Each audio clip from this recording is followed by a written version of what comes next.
All right, there we go. All right, I updated my little skill allocation.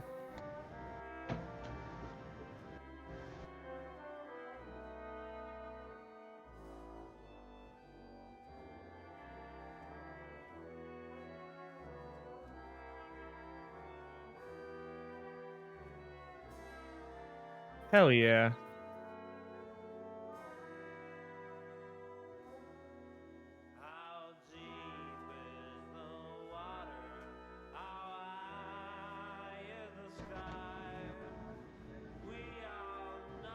Right.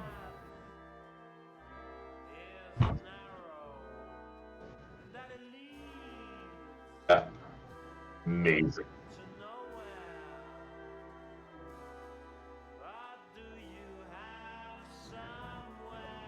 I see. Okay. Oh shit. So it's to your disadvantage to roll more dice. Okay. That's scary.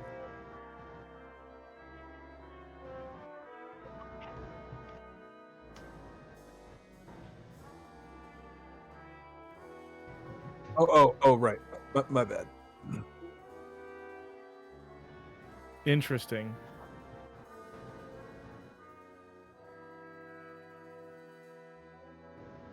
Interesting.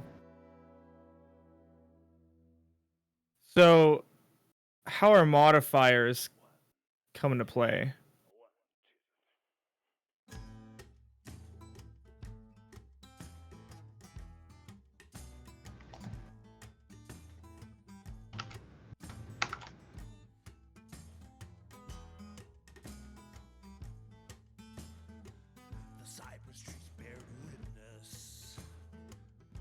Okay.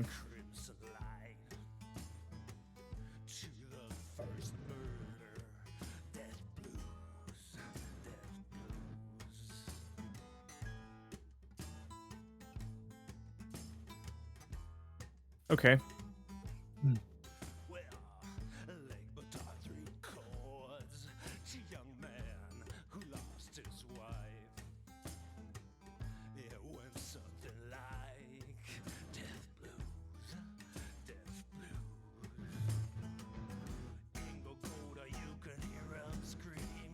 Okay.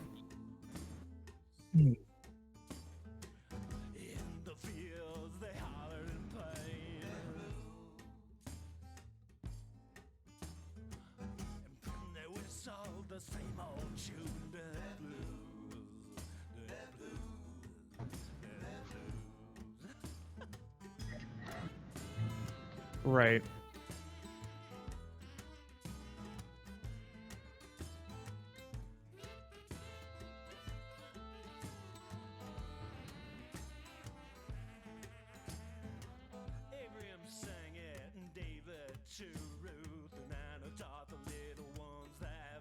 Is there a way to reduce stress or trauma, or is it just like what it is? It is what it is, kind of thing.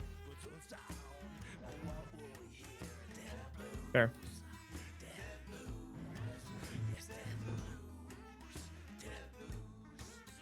You somehow do manage to fucking get that much trauma. What the fuck's wrong with you?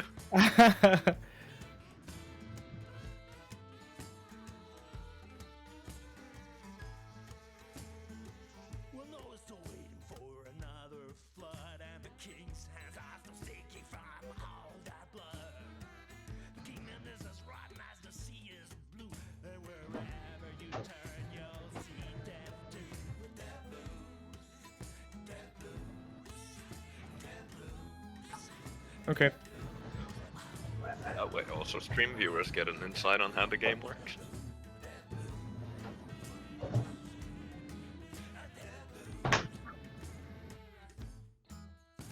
What's up, chat? Cheers. Cheers, baby.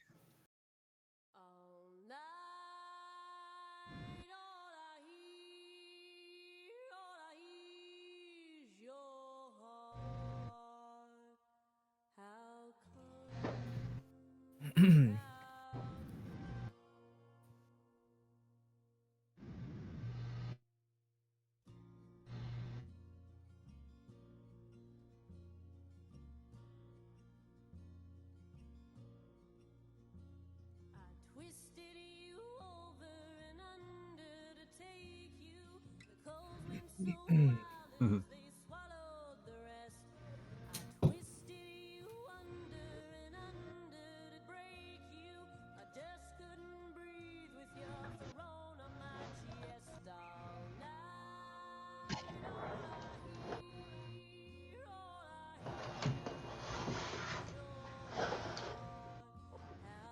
That looks good.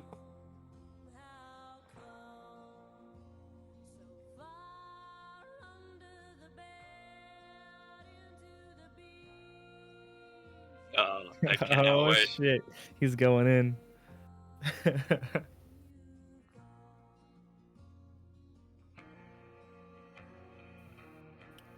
I so want to make fun of him, but we have our Deadlands game later this month, and I do not want him to making fun of my southern accent. I'm gonna try and do.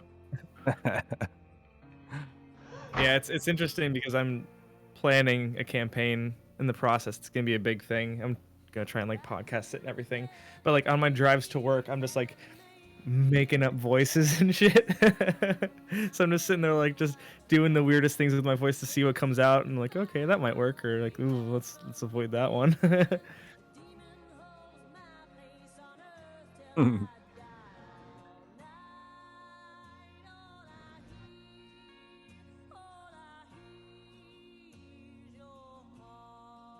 Nico, I say everybody makes fun of everybody and just get it out of the way.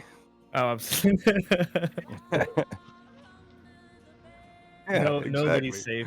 Ain't Yeah, nobody safe. I don't want to be. I don't want to make fun of this because they'll make fun of that. Like, no, let's just make fun of everything and check all the boxes.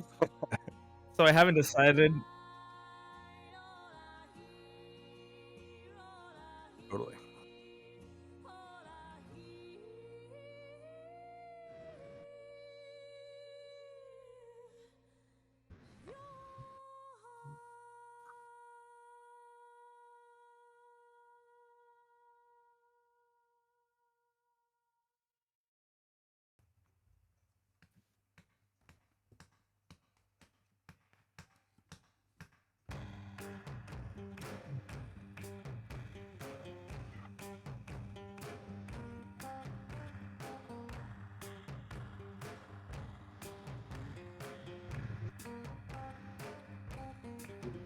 Well, black is the night, metal we fight, power and set to explode. Energy screams, magic dreams, Satan records the first note. We climb the bell, while chaos in hell, metal for maniacs pure, all fast melting steel, fortune on wheels, brain hammer rigid, the cure for black metal. Oh, black metal. Oh, baby, black metal. Oh, yeah, black metal. Yeah, lay down your soul to the gods of rock and roll, black metal.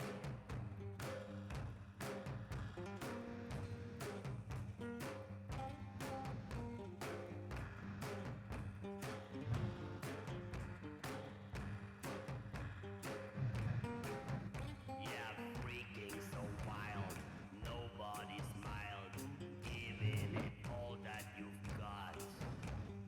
Wild is the night, metal tonight, faster than over the top. Yeah, open the door, enter hell's core. Black is the god of the night. Yeah, baby, atomic force. Feel no remorse. Crack up the ends, now is the night for black metal. Yeah, black metal. Oh, black metal. Yeah, baby, it's black metal.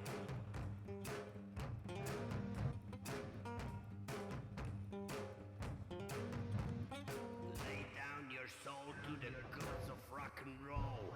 Metal then fall through the deadly black hole. I do hope one of us dies and just tags along as a ghost the entire game.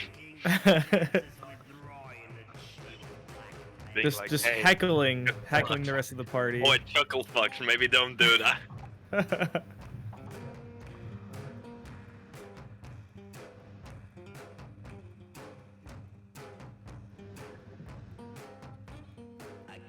the odds, black metal gods fight to archive or go. Casting the spell, leather and hell, black metal gods rock and roll. Oh, building up scream, nuclear scream, warheads are ready to fight. Yeah, black leather hounds, fast and sound, metal or purpose in life, baby, it's black metal. Oh, black metal. Oh, black metal. Oh, yeah, it's black metal. Black metal. Black metal. It's Dishonor. Black metal.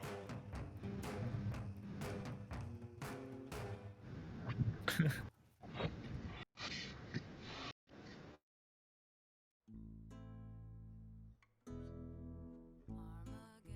time is coming soon. The fires will turn us all into dust. And we will be judged one last time. You, your son, and me. The days will turn black, you soon will see. Soon we'll all be swinging from that tree. Pray your neck breaks when the rope is taut. Pray your mother isn't there to see. Oh,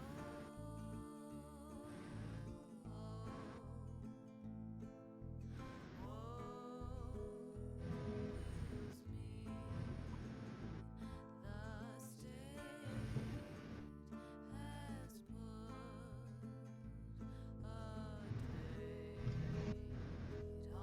on me. I'll be standing in a row, fires of death chewing at our shoes,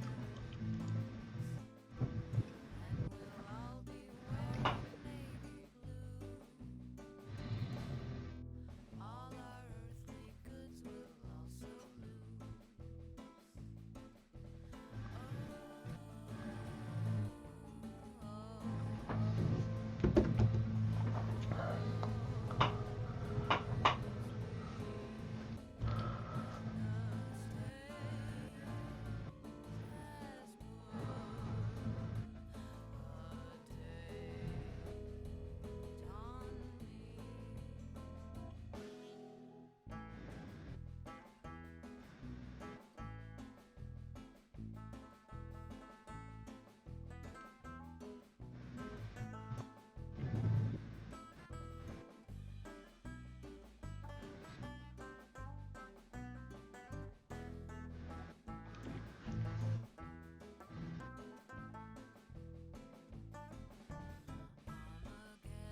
time is coming soon. The fires will turn us all into dust, and we will be judged one last time. You, your son, and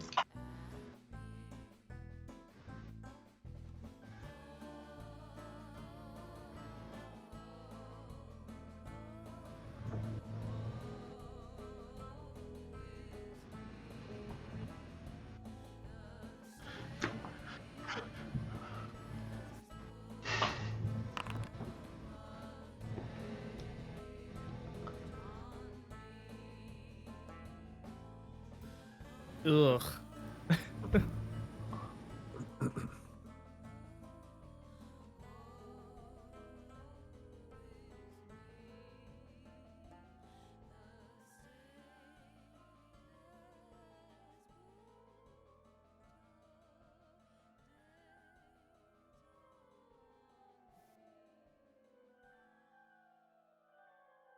Yeah, let me find something All really right. fast. The Basilisk sends his regards. I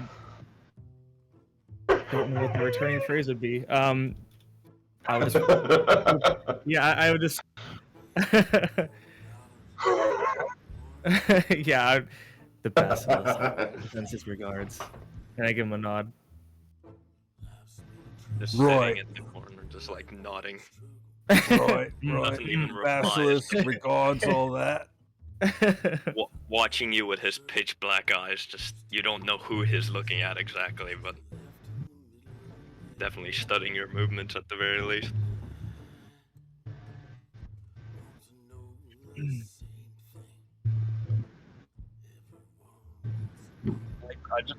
I just say Tykeros because it sounds cooler.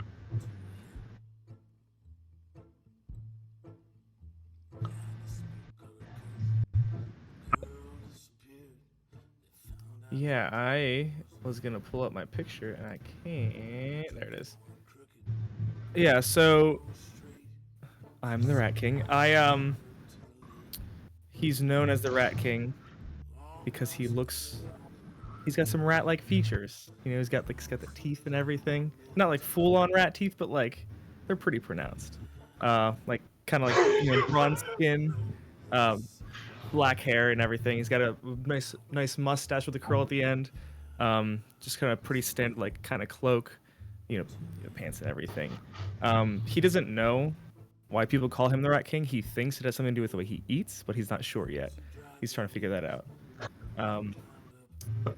He also has like a cut on his eyebrow, so it's like kind of like perforated a little bit.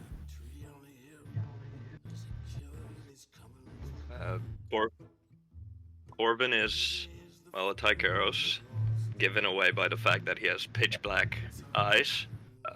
If you look closer, they are shark eyes, so you can see where he's looking, but you'd have to be fairly close to notice that. He's dressed fancy, but not noble fancy. His hair is clearly home cut, not very well. His gaunt appearance would make you assume he's rather malnourished, along with his ashy skin, but that's not exactly clear. He's a man of few words, to be exact, but yeah, that's about it.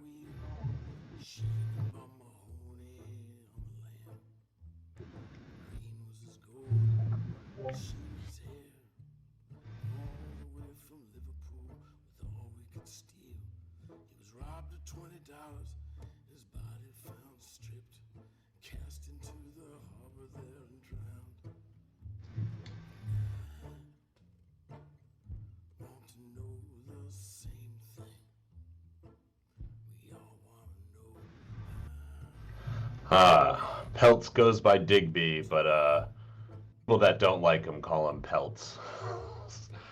Wearing a lot of got some pelts, but always usually under a cloak or something. Like almost like at this point he's embarrassed of it.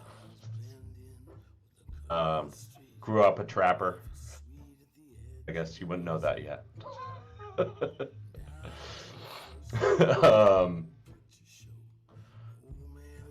A lot of character description beyond that. It's just a guy always trying to kind of not look like he stands out.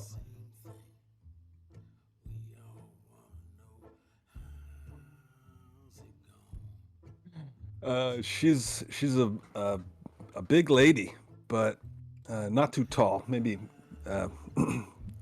5 something on the low side.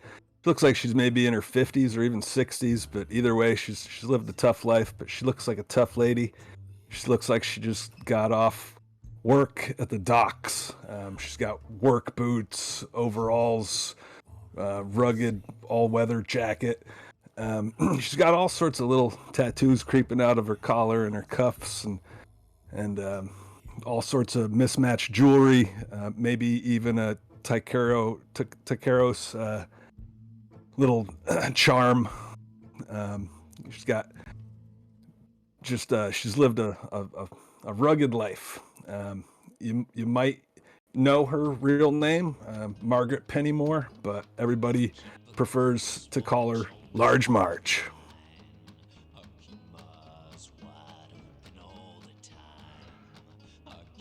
And she says, right, basilisks and regards and all that. Oh, anyone know what we're here for? No Like name. as always.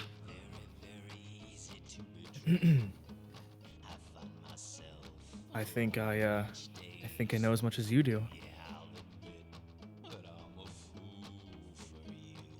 Let's have a round of drinks. Could I survey the area for possible somebody watching us or some other like, or someone else that looks like they're paying attention to us or something?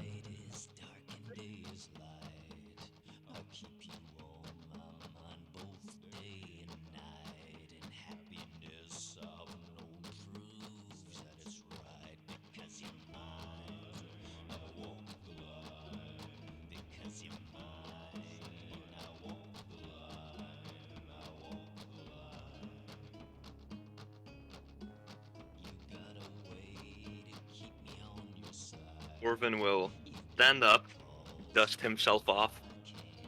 Even though there's clearly nothing on him, he just does it for dramatic effect. And slowly make his way over to the door that just opened. As does Marge. She stands up. She does not dust herself off, though she is covered in dust. And she says, right, no fucking around, and heads in right behind. I'm gonna start heading that way, but I'll look around a lot. Kind of try and get a look down the sides of the warehouse. See what's going on, see if there's a already visible exit or mob of people around the side or something, or side door I see going on. So as I leave, the Rat King, he well, I'm just gonna start. I'm trying to say I grab a beer from the counter. Like, may as well take this with me as I head out the door.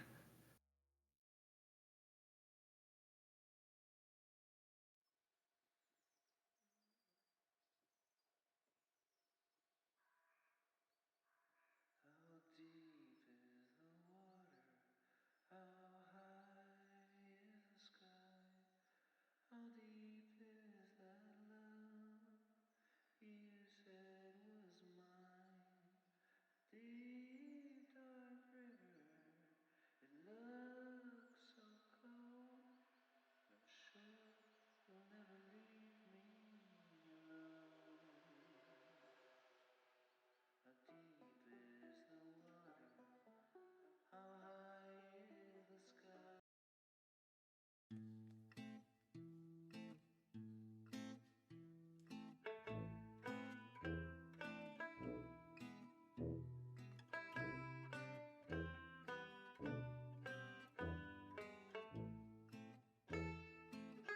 Yeah, it's Yep. also black. Yeah. Also, how do I drag my character around?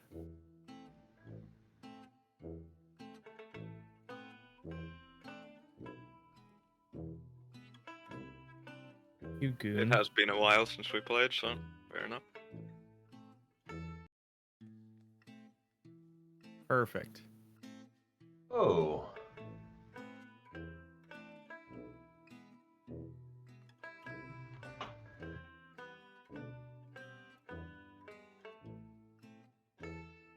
I tell him the basilisk sends his regards.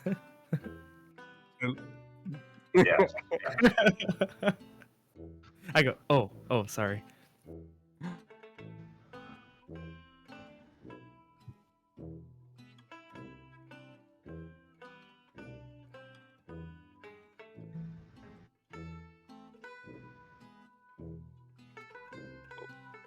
While he's leading us, can I just see if I can see any weapons on him, possibly?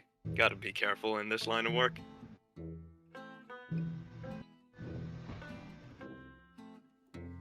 I entered first, so I'm probably the one closest to him, following behind him. We don't want to be probably maybe 6 feet.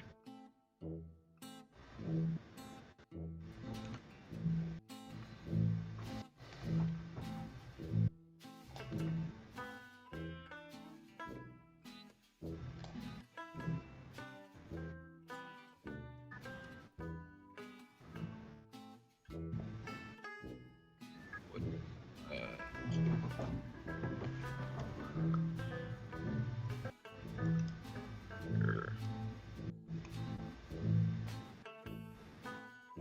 Oh. Okay.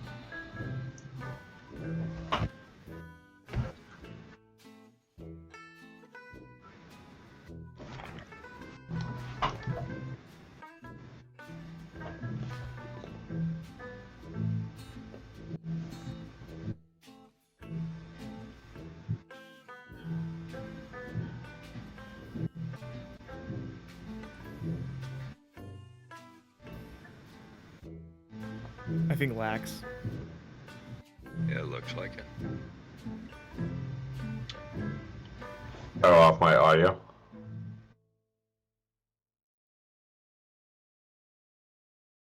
But yeah, what I rolled. Yeah.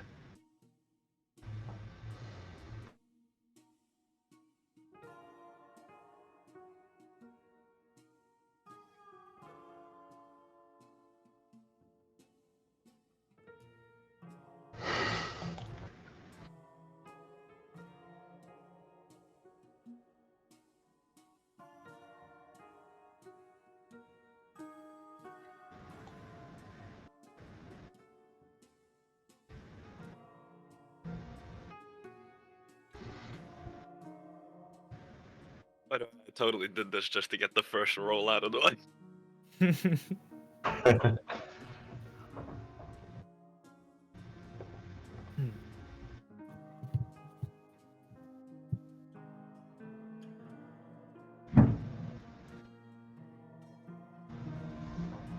I just nod my head, continuing my little act of silence.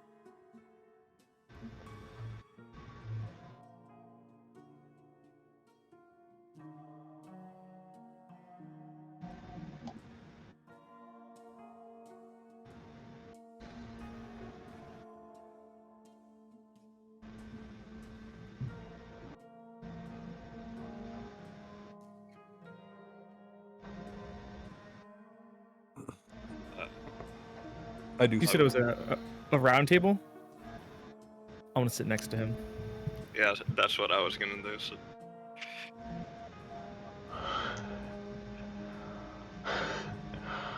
The opposite. I'll sit as far away as possible. Pulling a power move and sitting as close as possible.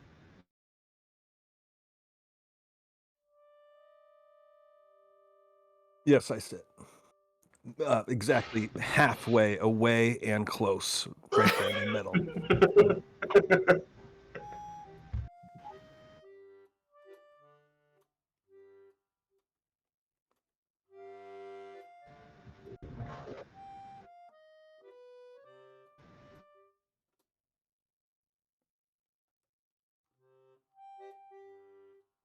Yeah, take a glass, give it a nice swirl, smell it. Can I tell what it is? I just down it. I hold up my beer bottle that I got earlier, and hold up the glass, and I kind of shrug. I'm like, all right, down the hatch, and I just drink them both. Yes, Marge partakes. She pours herself one.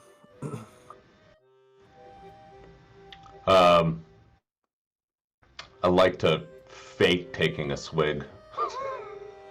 But I want to drink it. Yeah.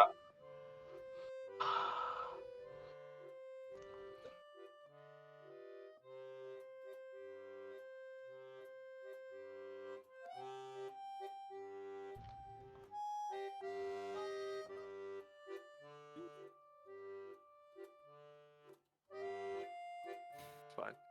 No, just double down. Double down.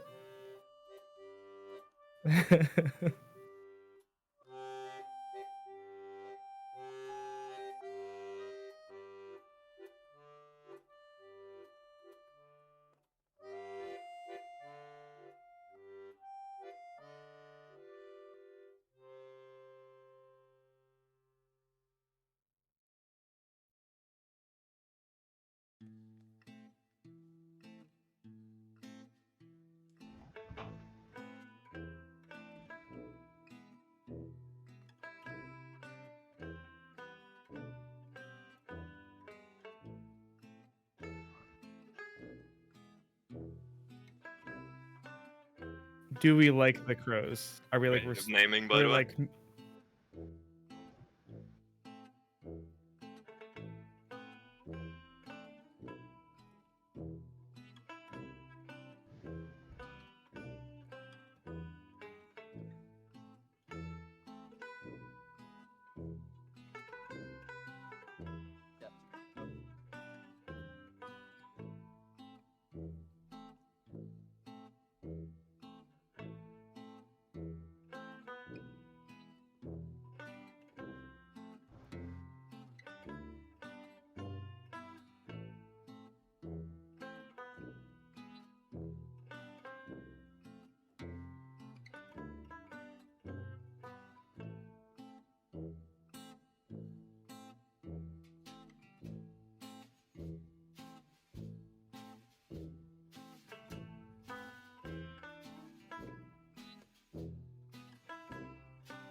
I like the sound of that.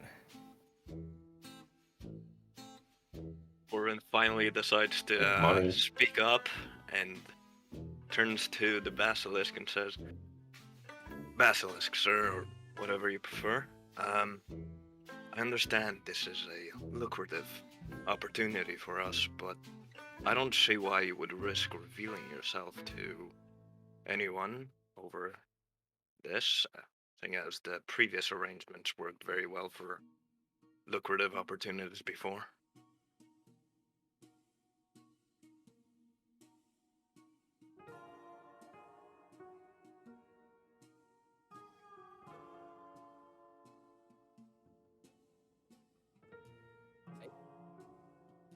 It's still risky revealing yourself to us.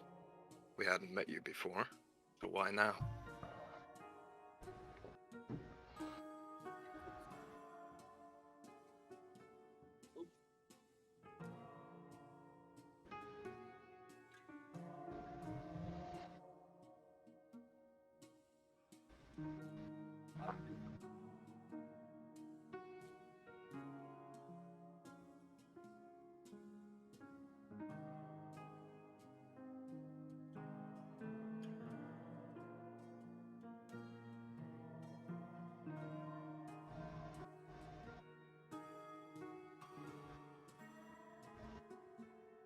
And look over at the others, trying to basically force them to put their input in. Marge finishes her vodka, reaches out for the bottle again, pours herself another, and says, "Well, let's get on to it." Looks around, pours herself that second one, sits back. She's in.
Sean, you said. So are we not here to kill someone?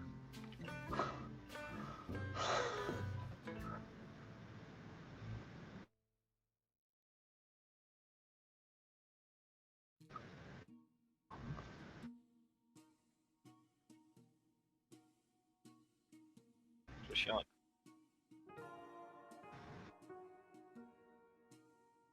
Sean, you said the leader of the Crows was assassinated, or did they just die? Okay. I turned back towards the basilisk after eyeing the rest of the group, and I'm like, this seems like quite a profitable opportunity for us. We wouldn't have, our organization wouldn't have happened to have anything to do with the Crows leader's death.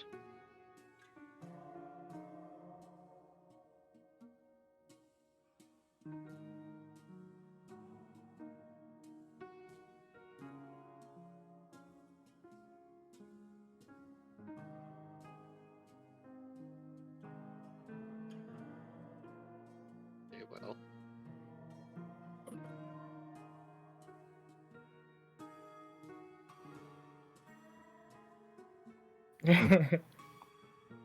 Getting less exaggerated, which is good.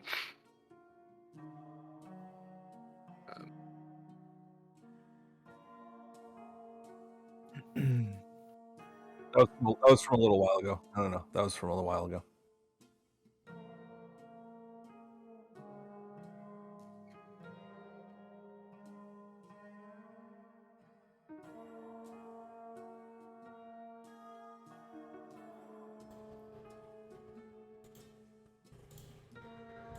Test 1, 2. There we go. Thanks, Boog. Boog is Nick, by the way, Lex. This is the first time I've seen you without the hat. Yep, there it is. Big forehead gang, let's go. Right there with you. Yeah. So what do you say?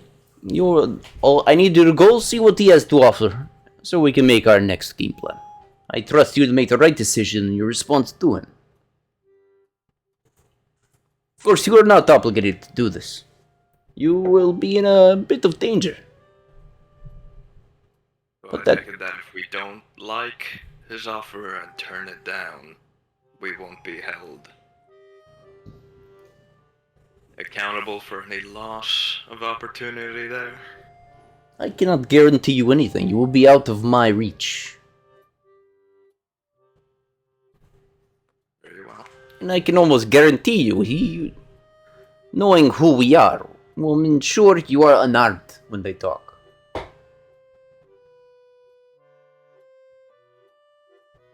I don't need to be armed to cosplay. Would he know about my special ability, or? You don't know. You've never met him. Well, What you do know about the Basilisk is since you have been killing for him, he seems to always have eyes on you. Like I said, your payment's always there before you even arrive home. well, I'm inclined to agree with this proposal. It's up to the rest of the gang. Well, I think nothing risked, nothing gained. I'm for it.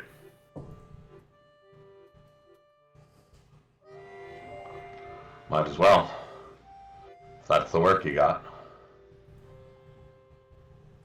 We're still talking about this? Let's go. I like it. Let's make a plan. Better careful than rushing into it. Sure. Slams down her second glass of vodka. The meeting is to be held at 6 p.m. tomorrow. It will be held at the South End Docks.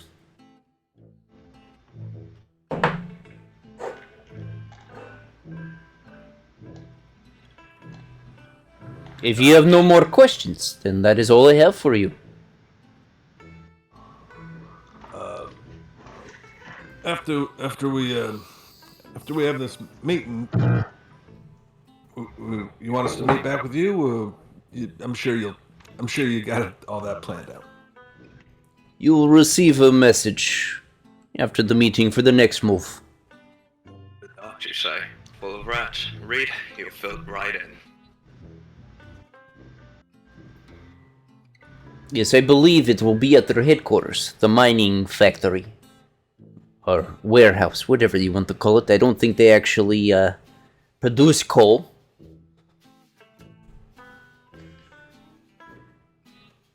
But there sure is a plenty of coal there.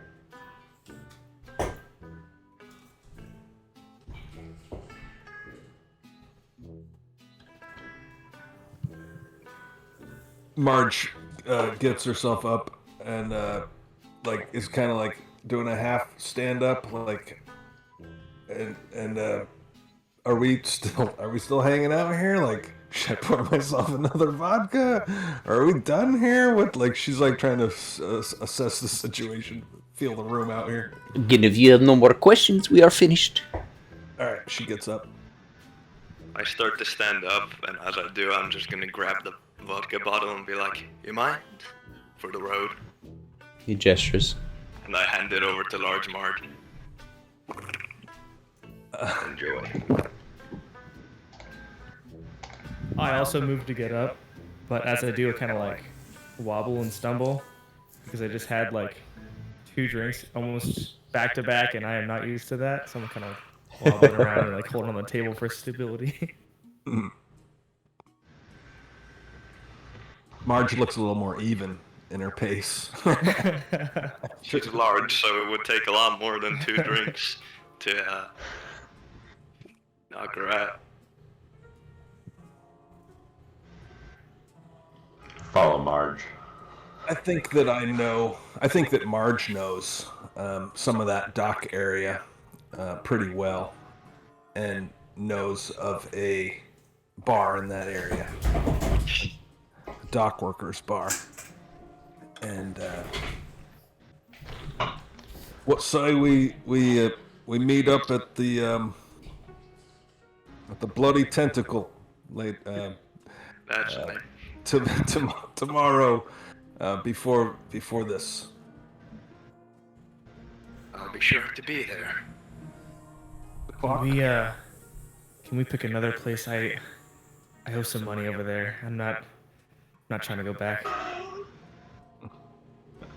Well, it is the closest, but sure. Damn it! Now I gotta come up with another name. I'm sorry, I had to see what was on the top of that head. Come on. The gutted Leviathan. The gutted Leviathan. Just 1 block Aye, that's south from the the Bloody Tentacle. See you there. 6:15. A lot of violent bar names over there. It's the dock district. Yeah. Corbin will be sure to show up an entire hour early, just so people in the bar are like, what is this fucking weirdo just sitting in the corner not drinking? Just for an hour, just staring. Yeah, just staring at Unmoving. everyone. Yeah. Basically casing the entire place to make sure no one would be suspicious watching, maybe related to one of the games. So did the basilisk stay at the table, or did he like walk out with us? He stayed. Okay. So As you guys left too, he stayed at the table, but as the last person left, and you get like 10 feet away as y'all are talking about the bar, you hear the middle door loudly close shut. Okay. I wanted to say something, but you know, I think Does he have like some magic to close the doors, or does he just have a guy in the corner hiding that's ready to run in and close doors for him? He's don't got know. like some rope and pulley system to close the door. He's like, I gotta keep the veil. I gotta keep the appearances. He knows how to put on a show.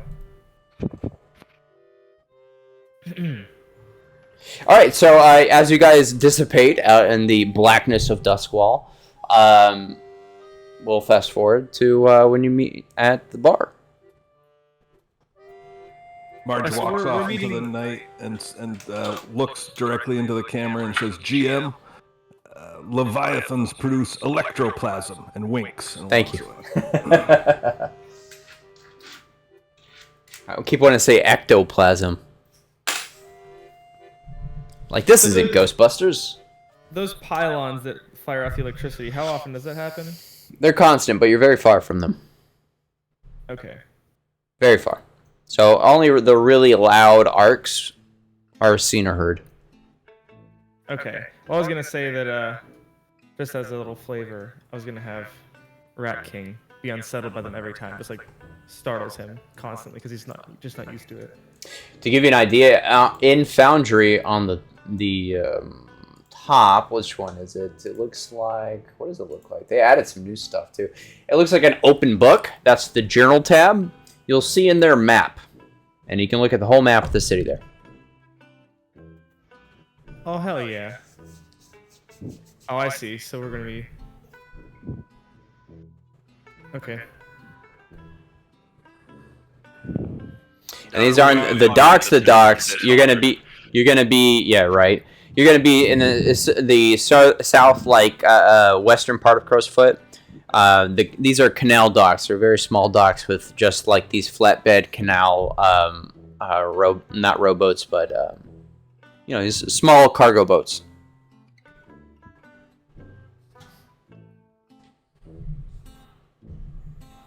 Okay. I'll put that on stream too. Everyone probably wondering what the fuck I'm talking about. Yeah, it's a beautiful map. Yeah, it is really well done. Good job, Scar. You did great. Oh, that's not my map. Just accept it, man. Just come on. Okay. Hey, thank you. All right, Put you. your heart and soul into this one. I did do all the art. Well, I stole the art and organized it in Photoshop, and made it look cool. Okay, so it's my art. Yeah. All right, you guys all meet at the bar. Yes. I will say this is. There. Yeah, you're there for a while. This bar, we'll say it actually goes a floor down, the entrance. It's you don't know why. Maybe something coming from the top. Maybe there are apartments. Maybe people are throwing out their chamber pots or something to that effect.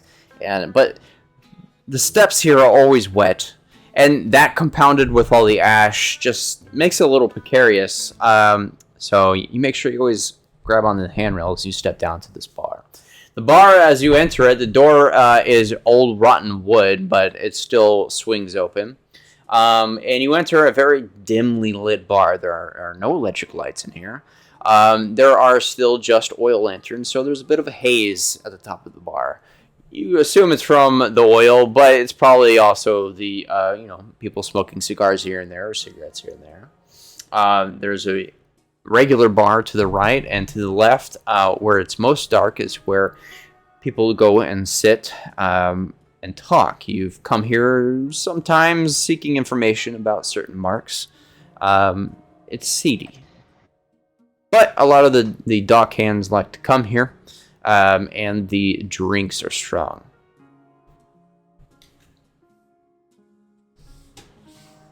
Smells like musk and burning herbs.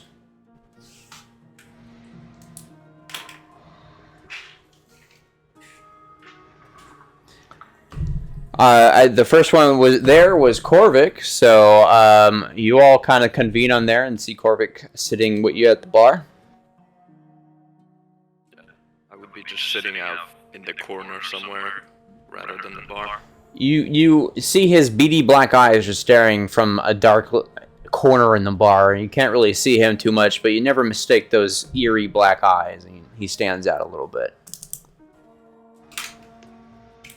Since he seems like he could be a foreigner, I'll assume that perhaps he's never been to this bar before. I'll walk in.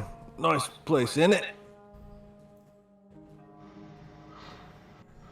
The bartender, You talking to the bartender or talking to Korvik? talking to Korvik. But the bartender already knows Marge's drink has it going for her, maybe. Yeah, I'll buy a round. Bring it over. All right. The bar only serves whiskey and beer. I'll buy a Makes round it easy. each. Yeah. One or the other. Okay. Or both.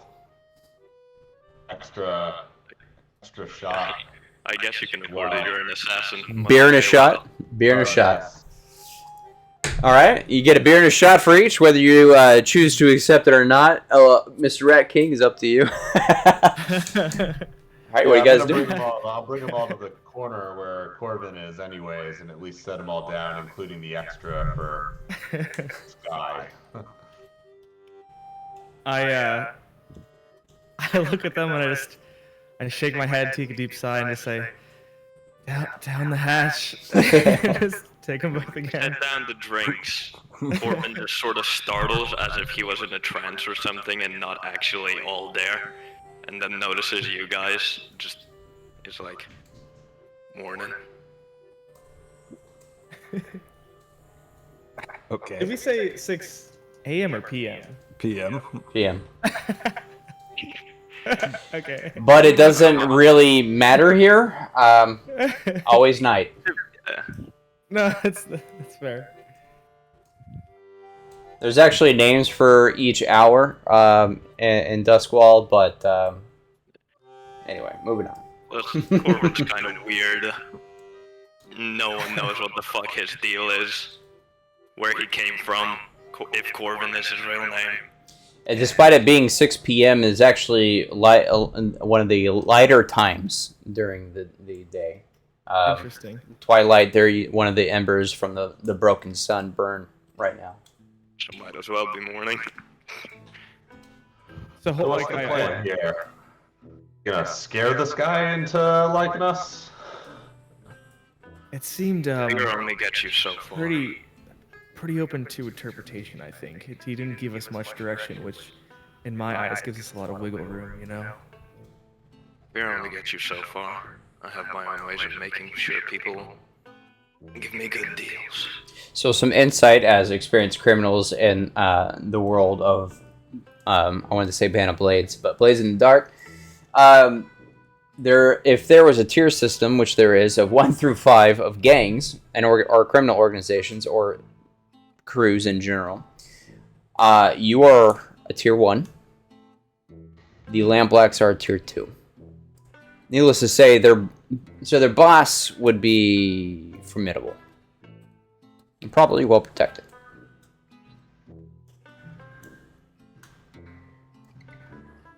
I don't think we have enough information to have a proper plan. That's probably why the bastard's sending us in there to put our necks on the block, so to speak. Let's What is go. your accent meant to be? I don't know. Fuck. British.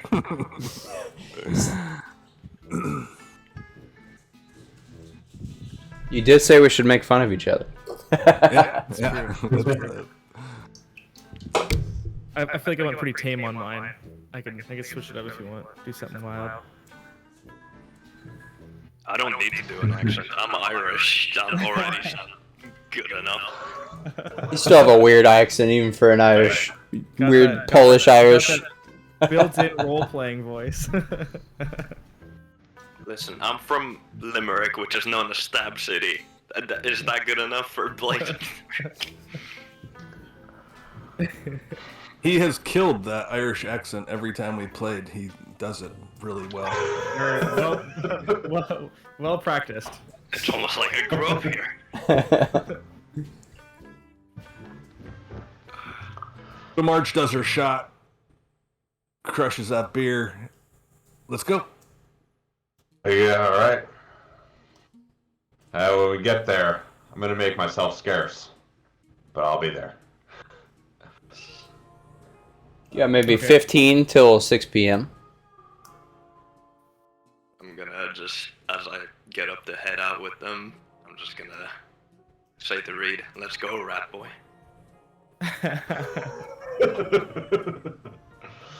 That's fair. I just kind of like, yeah, all right, let's do this.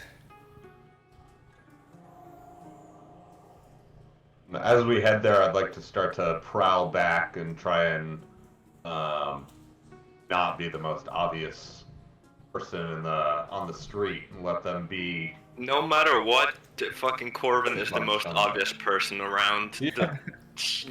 Even if Just he by- tried to blend Just in. by proxy, counting you were on like is you totally being the stealthed. captain.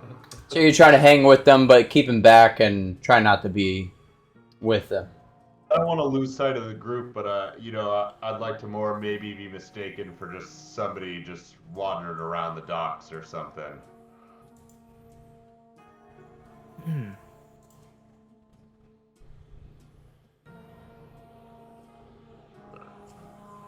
Marge is just right there.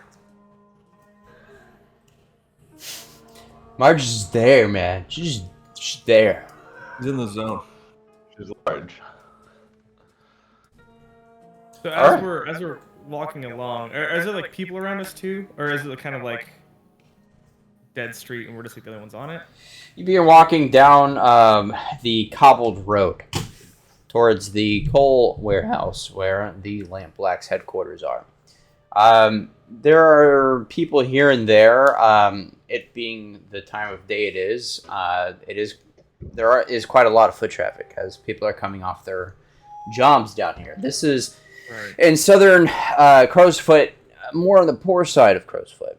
And you're actually right by the docks as well, so you have a weird mix of poor and hardworking. So a lot of people are coming back, some covered in soot, just filthy, shirtless with overalls over their shoulders, carrying their tin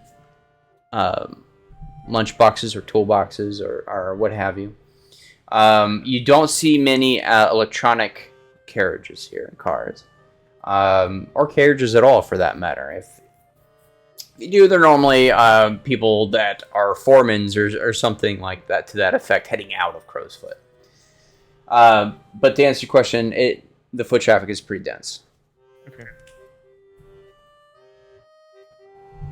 which is a benefit to Digby, as he's trying to stay concealed but keep an eye on the crowd. Luckily, Marge is a very large person, and she stands out a little bit. But she also blends right into that crowd.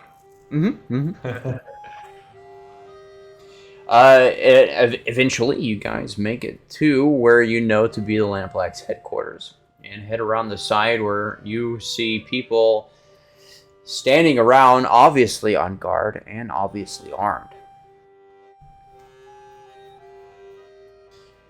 The warehouse has two entrances. One is in the front, which is blocked off right now and closed off, and then you have a large double door in the back facing the canal. So they know we're coming, right? And we're invited. You assume as much. So I walk up to one of them and, of course, say the phrase, Basilisk sends his regards. One of them looks at the other. He looks back at you. Many of them are also quite covered in soot. He's wearing what was a white shirt, baggy canvas pants with overalls over it, with what looks like a single barrel shotgun leaning on his shoulder. Who sends his fucking regards? What? We're here to meet with the boss. Who the fuck are you? What's the... You kind of see as more members of the Lampblack start kind of circling around you. We were sent by the Basilisk to meet with your boss. Oh, you were sent to meet with the boss, were you? Look at this lad. Fancy lad. Here to see the boss, is he? Marge turns and looks at him and she says, He is a fancy lad, ain't he? But it's true. We had to meet with your boss. Why don't you go get him, lad? And she's like probably twice this guy's age. It seems that way, and you're a bit larger than him as well. He's a little emaciated. But that doesn't stop him from doing what he does next, which is take the gun off his shoulder and put it in his head, and he goes right up into your face. There's awkward silence for a moment. John, go get Henry. Tell him we have a couple of fools here. I think they got an appointment with the boss. And Marge says, and make it snappy.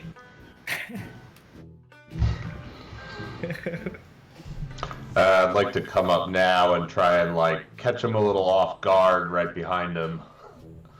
I'm sure there's others around, but use his distraction with Marge to join the group with a little surprise. You kind of startle the ones that are behind the group right now as you come up behind, and they whip around, and like you see one pulls out what looks like a crowbar and the other pulls out a chain, and you kind of surprise them a little bit. As this happens, because as a new person approaches, the one that was talking to Marge backs up and points his rifle at Marge. Who the fuck is this?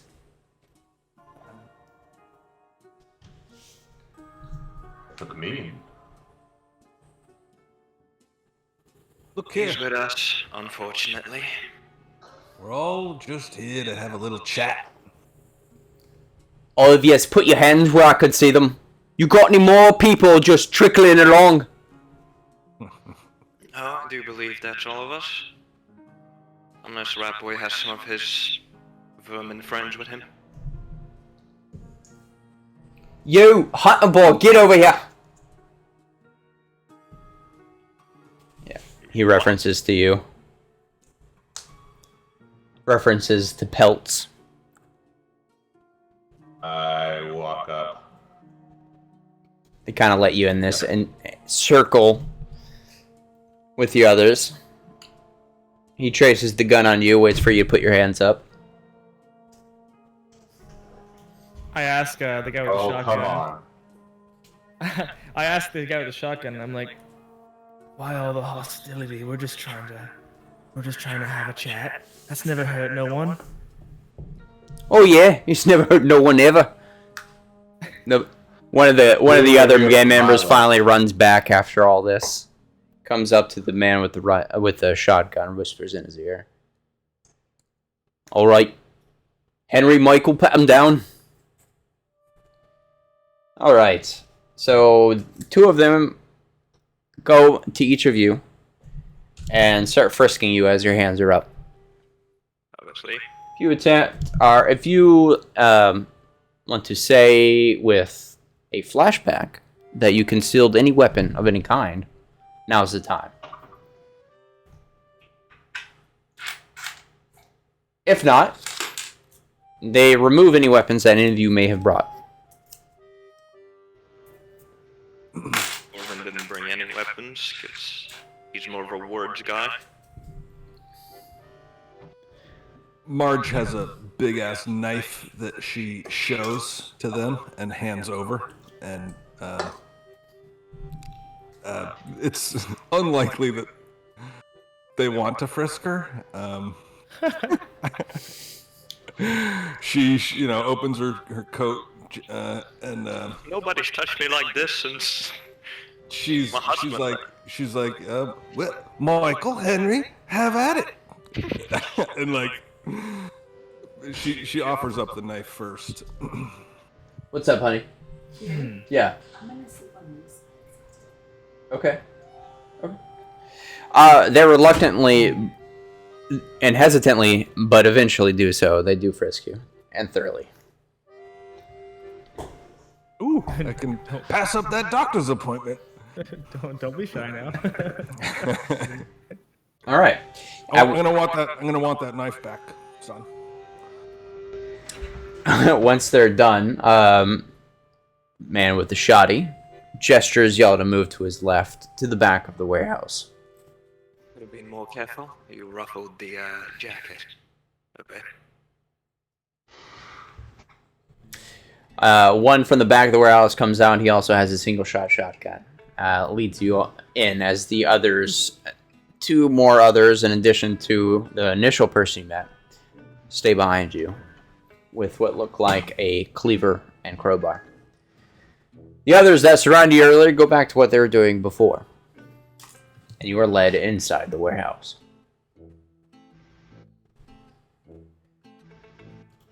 The warehouse, although unkempt, the backside has there's cracks in the cement where weeds are growing through. Lumps of coal here and there that seem like they've been sitting there for ages. But you're actually let in. The inside of the warehouse seems very active. You see people moving coal around the whole time. Metallic carts going to and fro, full of coal. You see conveyor belts with claws holding coal going to and fro. And eventually, you're led to a stairway that leads up to what probably is a foreman's office for the coal factory.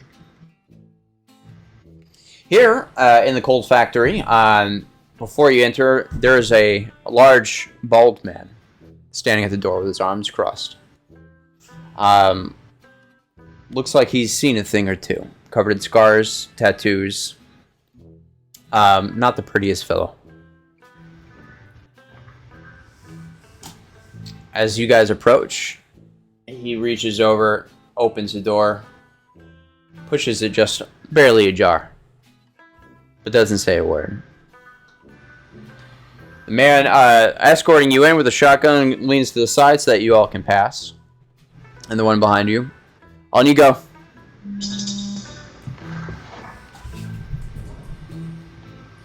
So you all enter the foreman's office. It's a very different scene in here. There's a lot of luxury in this foreman's office that you wouldn't have expected to see. Equivalent of like a Persian rug, cedar desk. There's a bar area with what's the word for what's the word for the the containers for whiskey and things that it escapes me right now. Tumbler, perhaps? No, decanters. Decanter. Decanters. Decanters of whiskey and glasses at a bar area. And a man sitting behind the desk. And to the far corner, you also see a very beautiful woman clad in leather. The man behind the desk stands up and gestures towards the 4 seats in front of his desk. Welcome to the Lamp Black's headquarters. Give me 1 sec to fix the sight on this scene. Pop, pop, pop.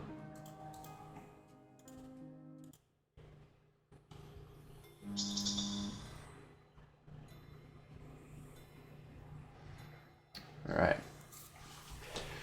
The man who's gesturing is red-haired. He's got a full beard, but well-trimmed.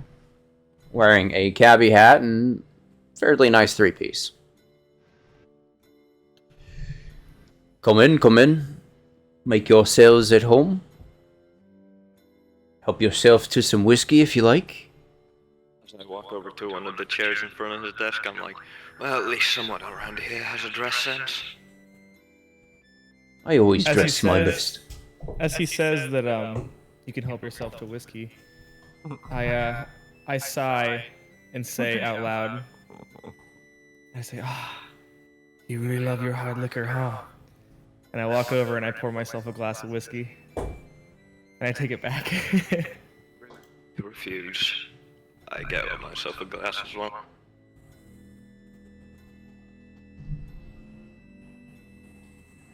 You guys notice as you come in and get situated, the woman in the corner adorns a mask.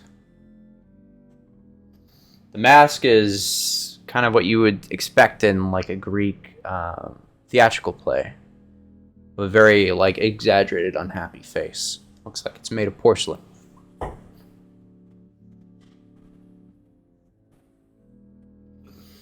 Does that mean anything to us? Is that something people do? That is definitely some people do that commune very closely with the ghost world. Oh, so I should definitely know about that. You probably have a mask as a whisper. Yes. I was thinking more about like my backstory and the history of the Dagger Isles and stuff, and I kind of thought up some stuff. So I would definitely know about that. Would Corbin know? I don't know. It's common knowledge. The wardens, who are kind of the people who maintain death, and the ghosts in the city, all wear masks. Seems to help them commune with the ghost world. And there's a lot of legend and history behind the mask wearing. But we'll save that for another time. So real quick, out of game, are ghosts visible to everyone? Or are they like invisible? How does that all work? Depends if they want to be visible or not. Okay. And the wardens, can they see them even if they want to be invisible, or what's to do with that? They have an ability to, that's basically attune at will. They have a better connection with the ghost world. If you wanted to see ghosts, you could. Okay. So this Assuming might she be. put But on I a also mask, have to maybe rely- Tell if we have anything with us. But kind of similar to how in the one shots normally I have to leave how your characters work to you. Yeah. So what you can do, I don't know. As a whisper. No, yeah, I understand. I'm trying to say, like, for if this person with the mask and everything is attuned to ghosts and everything, they may or may not get an inkling with me, you know? We'll see. So you're the infamous Red Letter Killers. Done good work for me in the past. Make yourselves comfortable. I say, and we'll continue to do good work. That is what I hope. Very much.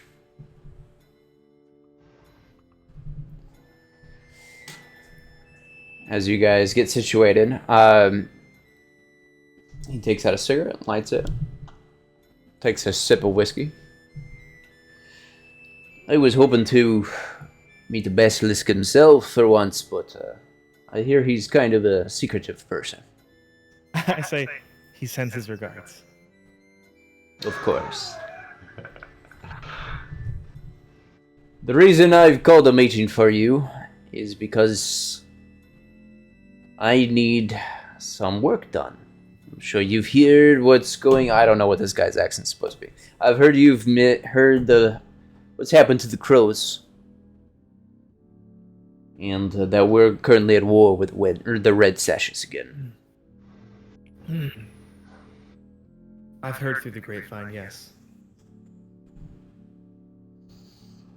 I have work and money to be made for those who want to make it.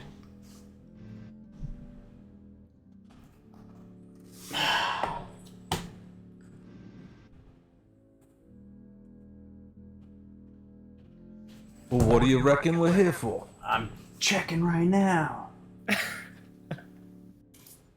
Quite obvious what the work will be, after all.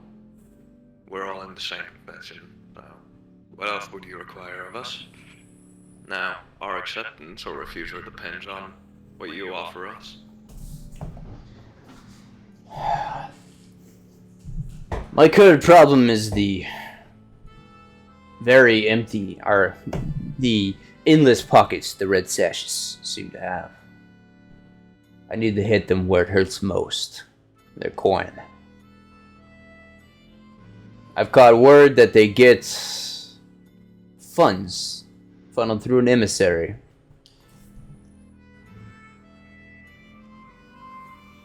From the Iruvian consulate.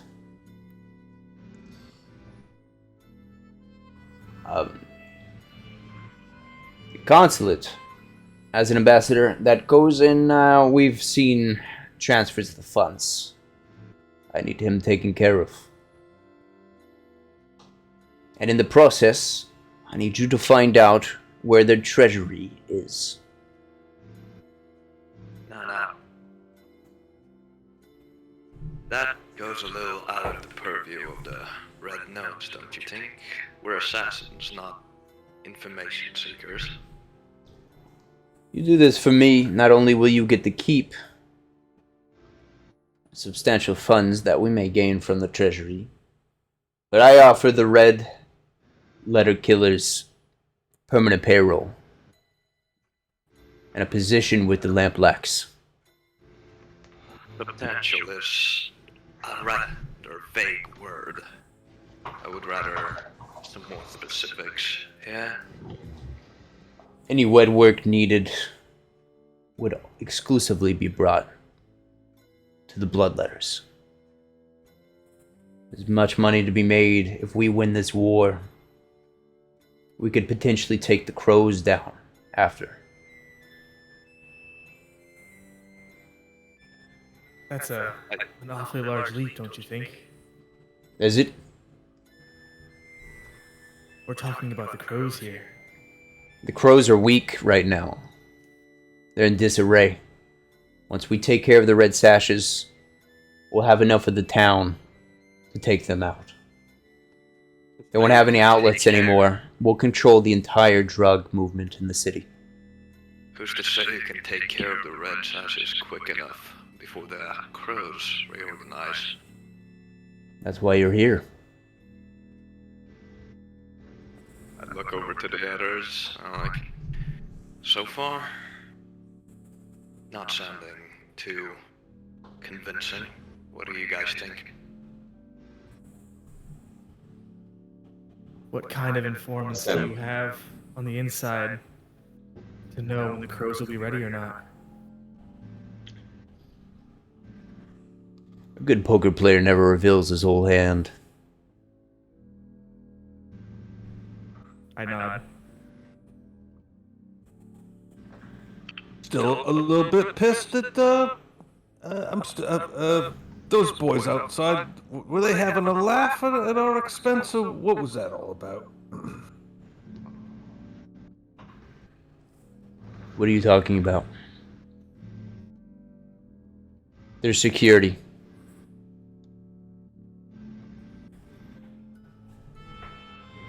All right.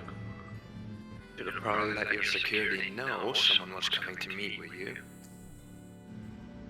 If I let everyone know my business, then I wouldn't be where I am, would I? All right, we'll just chalk it up to those boys taking a piss and having a laugh, and we'll see, we can take this job.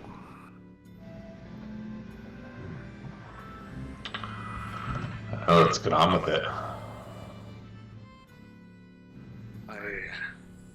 I'm going to accept this contract, but I do like to shake on my deals.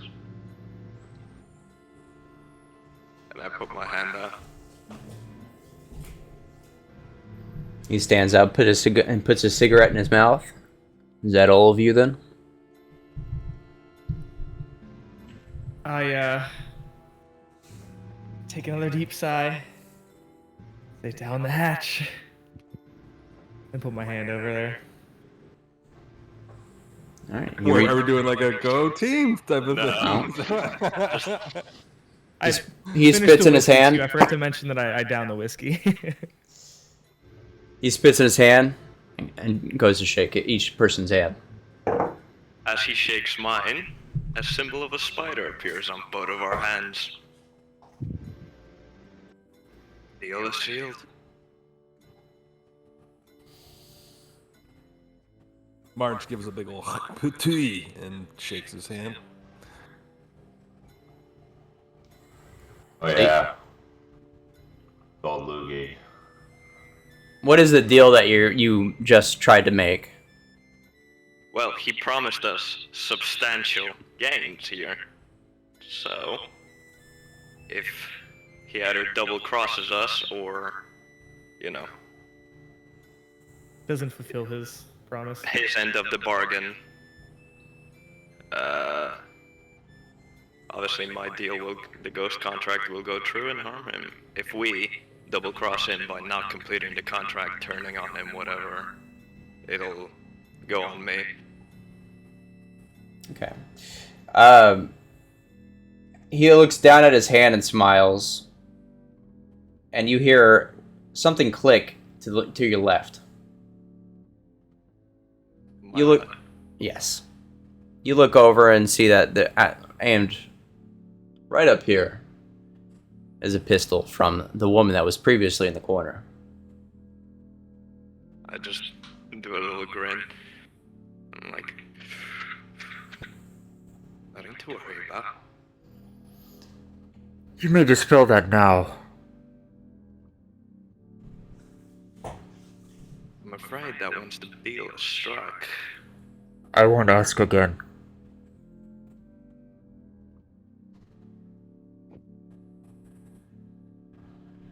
okay. Can I dispel it? Yep. Very well.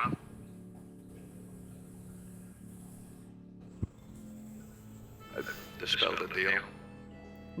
She eases the hammer back down.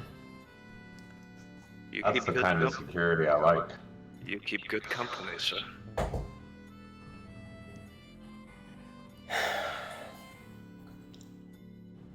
Better forget that happened.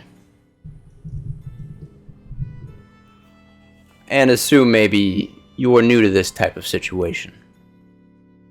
Basilisk assured me that your skills would be reliable. But I'm aware of how your organization works.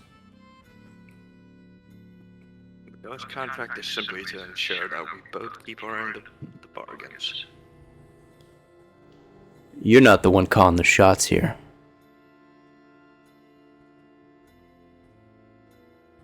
And if you don't keep your end of the bargain, you'll end up in the bottom of the canal, like everyone else.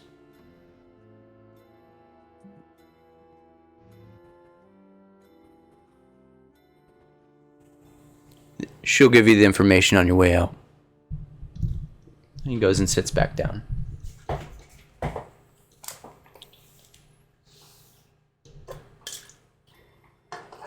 She curtly gestures for your exit.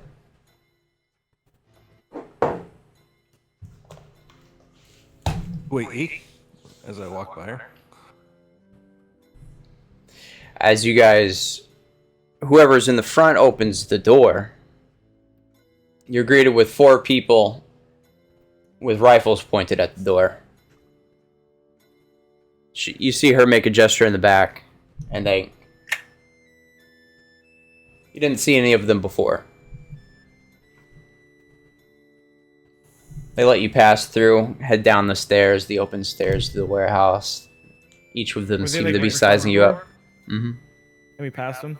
You're passing by them right now. Okay. As I walk by, I hand him the glass. Just whichever one was nearest me. Like, can you take care of this for me? The one you hand it to just looks at you and spits on the ground. I just set it right on the spit and just walk away.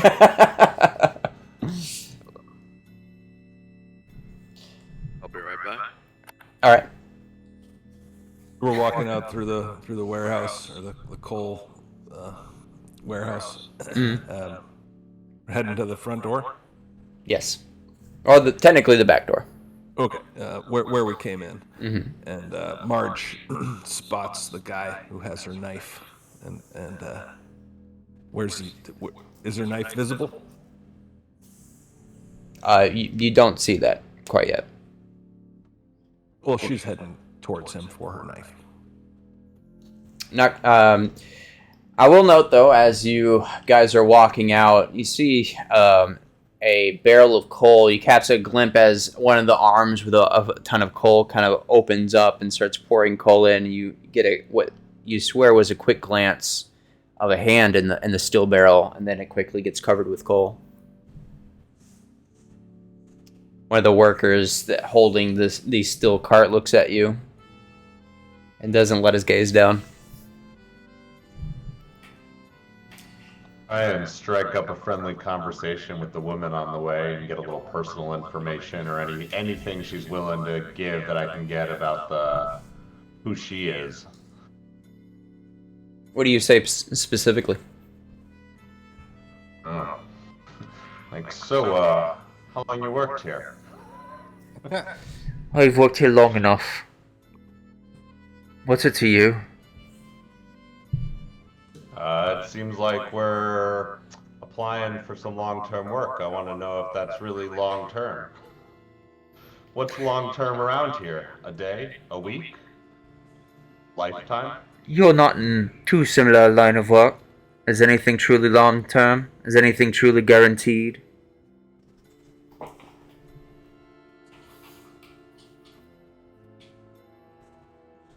Smart. Long term in our line of work usually means until we're not useful anymore. Digby. Bazos is loyal, and Bazos pays his dues. What I mean is, will you live long enough? Oh. Who are you anyway? How did you know what the ghost contract was? It's not of your concern yet. Yes. If you make an enemy of us, you'll know.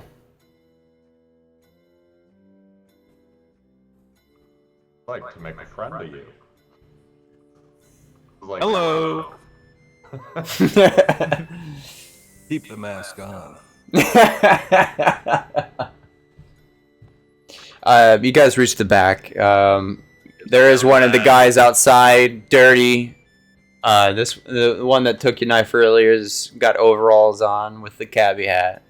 Takes your knife out, flips it so that the blade end is facing him, hands it to you. He was named earlier, Henry or Michael, perhaps. Michael. Thank you, Michael. He nods. So now that you're all out in the open, she kind of gestures for y'all to keep following her towards where the water is.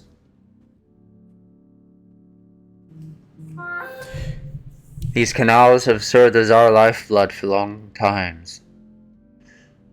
It has many uses for us. Helps us transfer our supplies. Helps us get rid of waste. You're going to use these canals as well. In 2 days' time, you'll take one of our boats that will lead you to the north side of Crowsfoot. There where the consulate is where your mark works. His name is Emmerich Mason. I trust you to take care of the rest. Track him down, find out where the treasury is, and then kill him.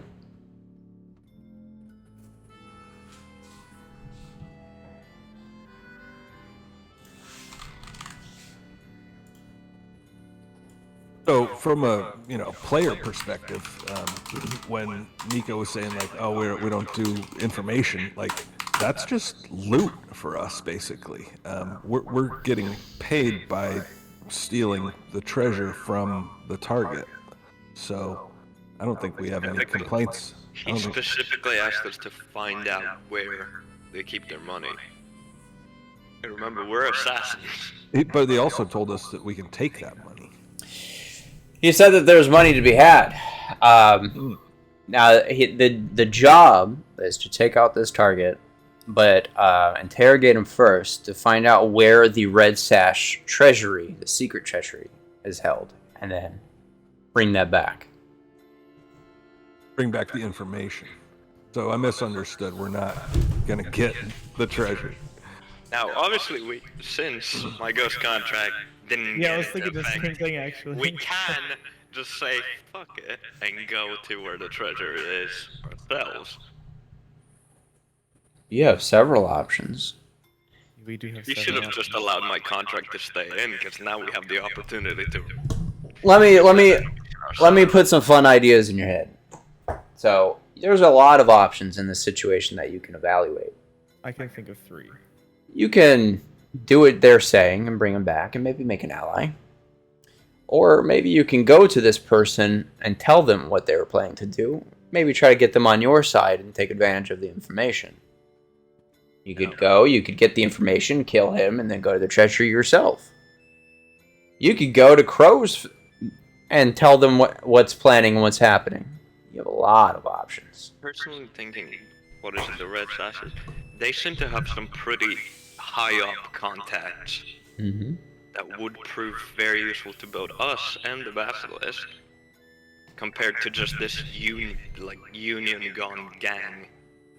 At the same time, on the opposite side of that coin, though, them being like the people's heroes kind of situation, there could be a lot of like blind eye situations going on, you know, like if we are doing some jobs or whatever and someone witnesses it, like, oh, you know, we're with the lamp blacks, you know, they're not gonna mess with us if they're like Yeah, one do of you, them basically. do you want 3 powerful contacts or 300 weak contacts?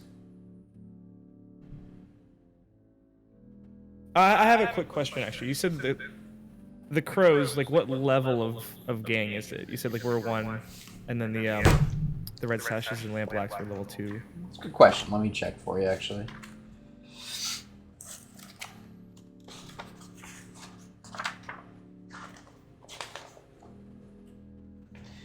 Factions.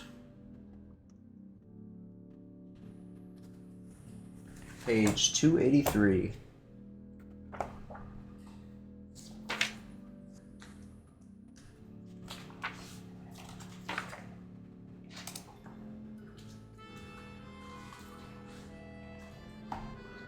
This book is kind of put together poorly.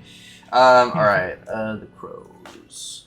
Oh, and while we're on the subject of crows and factions, another relevant bit of information. Govin says all the money.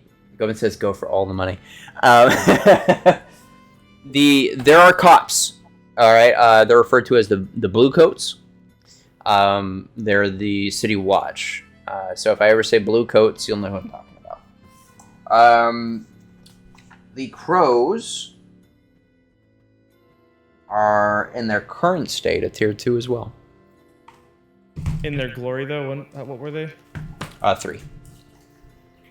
It feels like whichever gang we choose to actually help will rise up to take that 3 rank. Mm-hmm. You could just sit and do nothing and let them all fight it out. So we have Is the there a Bloods, way- who are the common folk of Crowshaven.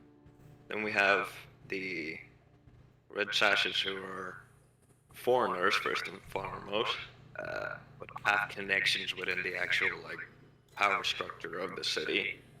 And there are the Crows, who are kind of like the status quo.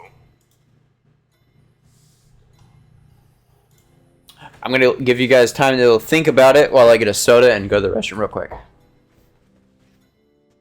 And discuss, of course, while I'm gone. So my gut says to talk to the crows about it. Let them know that there's a situation brewing and have them get on our good side, or vice versa, rather. So That's the kinda gang good side. everyone in the city would know Right. That has kind of notoriety. ruled the city for Yeah. ages. Yeah.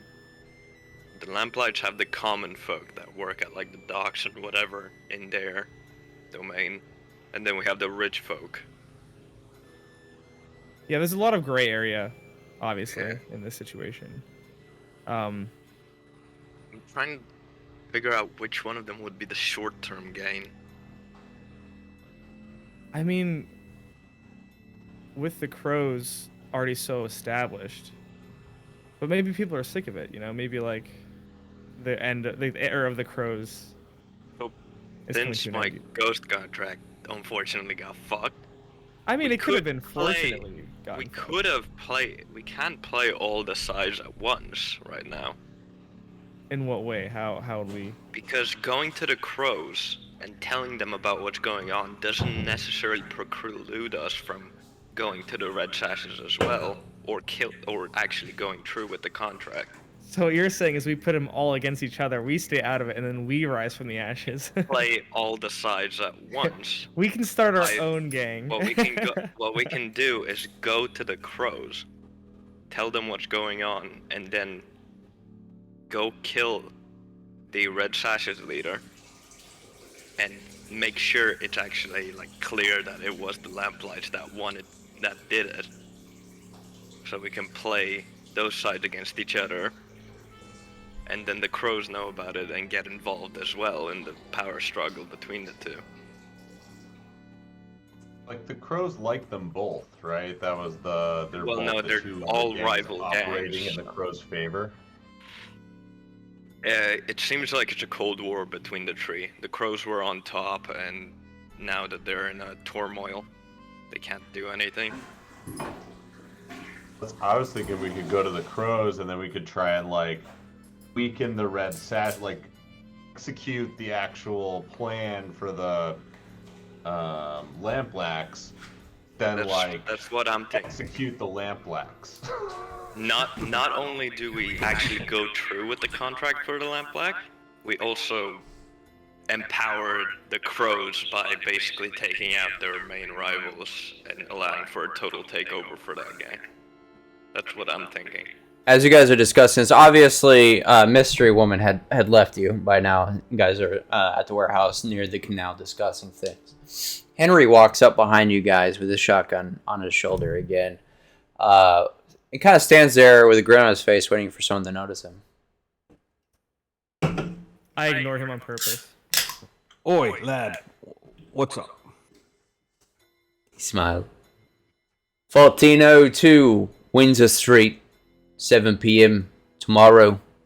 The Basilisk sends his regards. And he walks away.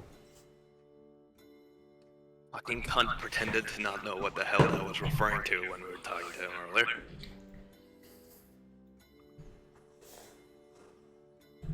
He grabbed my tit. I mean, you were inviting him to go ahead. The what? He's the one we can't kill now?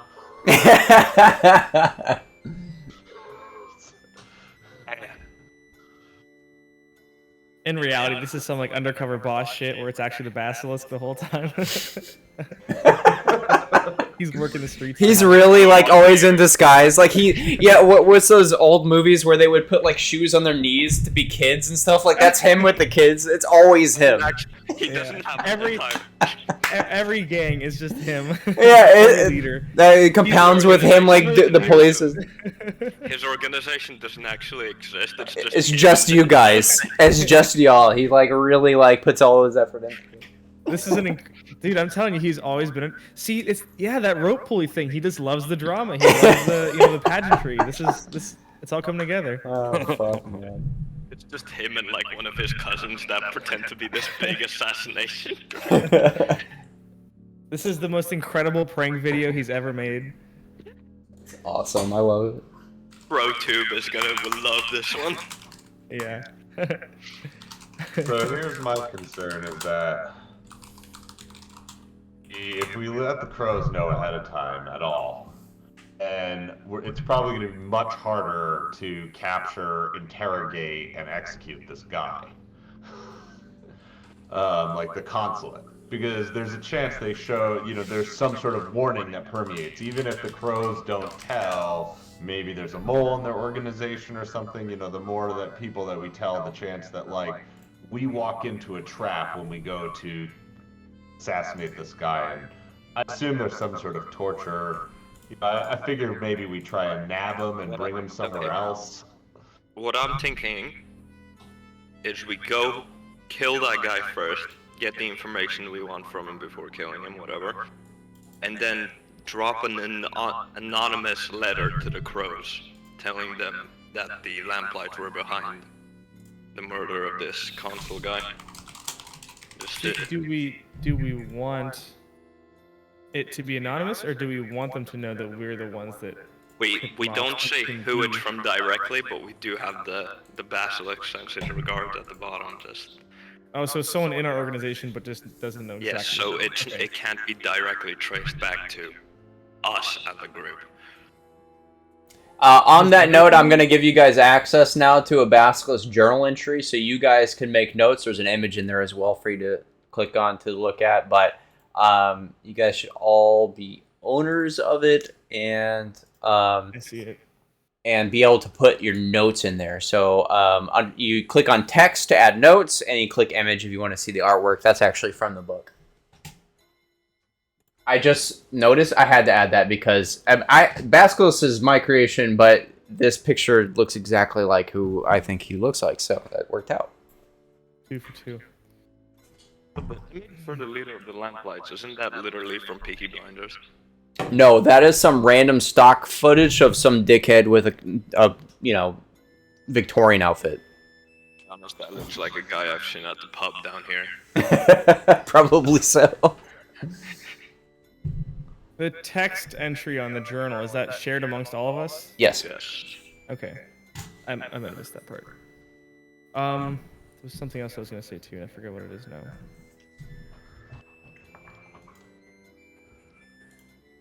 And you were Hold on, one saying second. that both of these other gangs operate under the full favor of the Crows? Like, the Crows Yeah. going to take offense? We'd think that the Crows would take offense at attacks on either of these gangs? That's a good question. I mean, that's a good question. You're not sure. But yeah, how it works is basically all operations, they take a percentage, a bulk percentage from all the gangs in Crowsfoot. I mean, as long as they're making their money, you don't think they would care, but you don't really know. You've never met them. What about this one? However, What if we try to frame the pelts. Let's see. Let me actually. That reminds me, Mr. Pelts. Let's see. This may help. We could. Honestly, we could frame the Crows, especially with a new leader in place. They don't really know how she operates. Well, they don't think it was us, and they don't think it was the left black, so we don't get that lashback. I mean, you know. So let's just basically tell us that we get to decide who to support here. A lot of responsibility. Pelts, tell your rival you have long suspected as being a member of the Crows.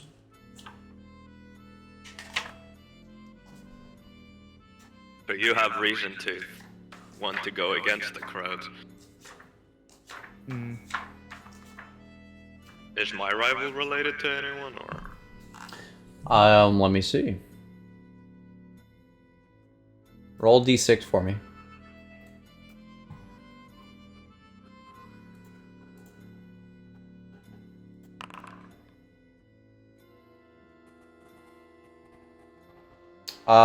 No, except for your rival, which is already divulged to you, is a blue coat.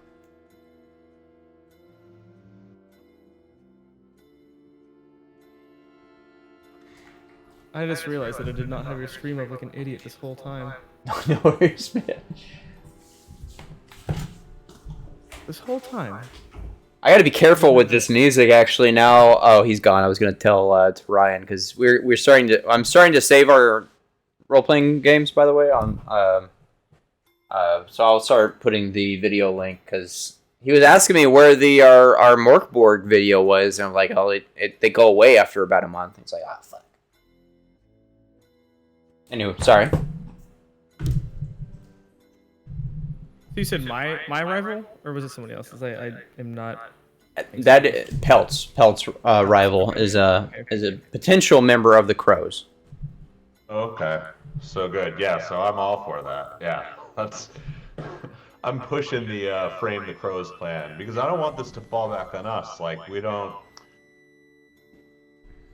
I know we let people know that they're gonna die sometimes, and I know that we let people know who killed them sometimes, but this doesn't seem like one of those situations for either.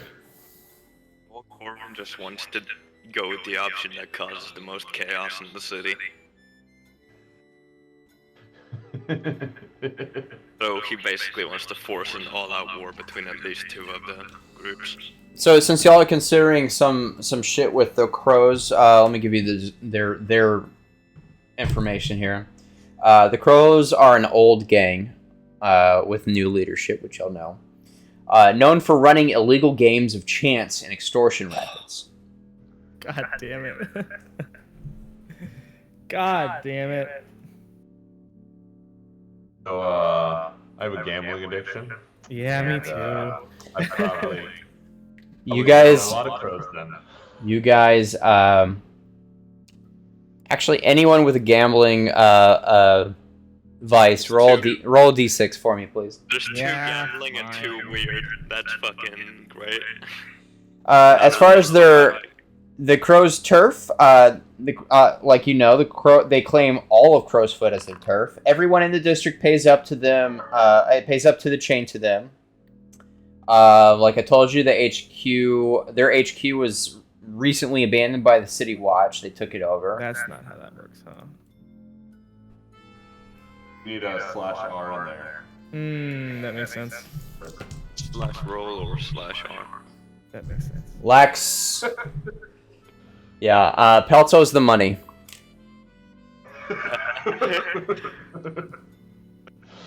So, We'll say the amount you owe is about 3 months' work for you. you have two options. Either you take down the crows, or you do them a favor so they forgive your debt. With a 6, I imagine I've made money from these games of chance. Right? You don't owe them money. I'll tell you that much. Well, I'm just trying to decide, like, how much do I want to help and how much do I want to sabotage? Because I do like games of chance, you know? Yeah, well, I mean, you tell me, would your character, does he do gambling just for the thrill, or are you really counting how much you earn and lose? It's for the thrill, not about how much. It's like. Okay, it's out of. Go ahead. Sorry. You feel like you get your money's worth. Whether or not you've made money or came out even is kind of hard for you to know. You know you're not losing much money when you're gambling at their tables. You've either made money or you've normally broken even.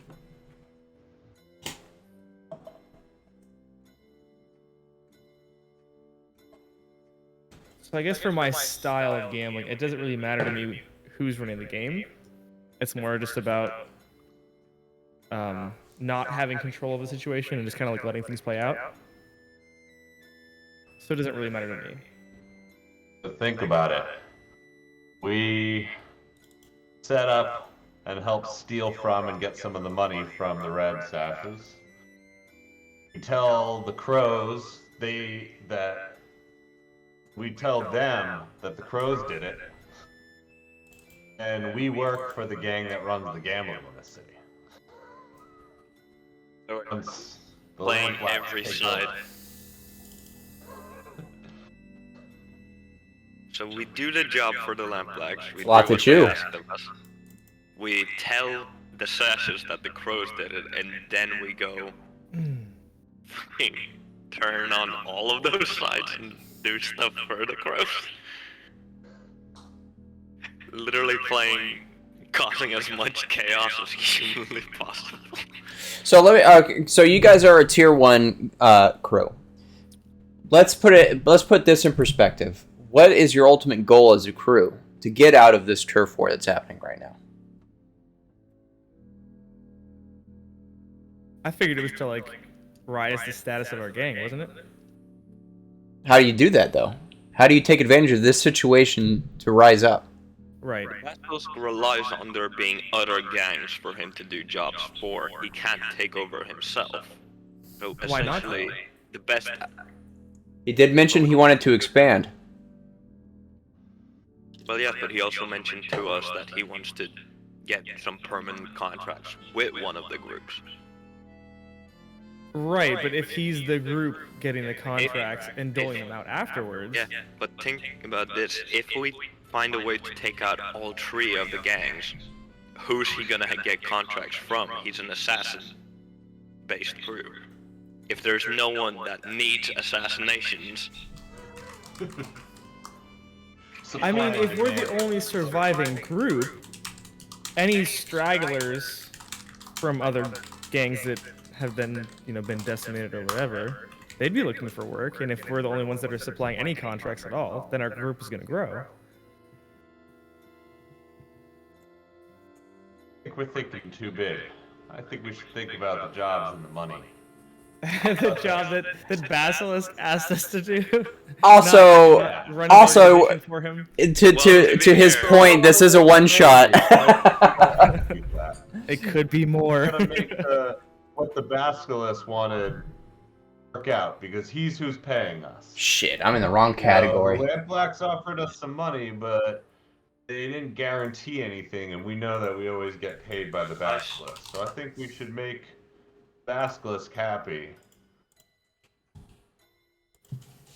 Why don't we talk to the Basilisk? Why don't we try and talk to him and be like, hey, this is the situation at hand. We did just get a message from someone that had the phrase to meet someone. So Go and ask Oh, who's yeah. Chester LaRue. I don't know. I don't get it. fuck.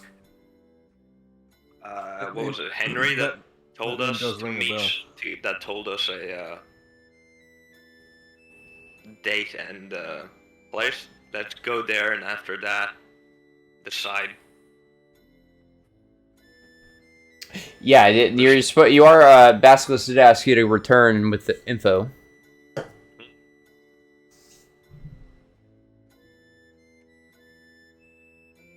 Yeah. We Who can, is Govin talking about? Govin saying I don't. He said, who's Miss Stephanie R. Broadchest or Chesty LaRue? Those are fucking. The only one with the chest, I think, would maybe be Ryan's character. Marge. Yeah, Yeah, Chesty let's- LaRue, Urban Dictionary. Let's just go meet up with the basilisk. I learned something tonight. Tell him that stuff. Let's not fucking decide for him what we're gonna do. Sounds good. All right. Unless he directly tells us, yeah, you guys decide which is the best outcome. Let's not fucking just run his organization for him. All right. Yeah, wait- I don't know what to do, but this game feels like it wants you to get in there and figure it out later. So let's do it. Let's do it. Enough talk. All right. 7 p.m. tomorrow at Windsor Street. Boop. You all convene there. Obviously, Corbin shows up an hour early as usual. Just standing in the corner. This street is just a series of kind of low cost homes. They're kind of cookie cutter.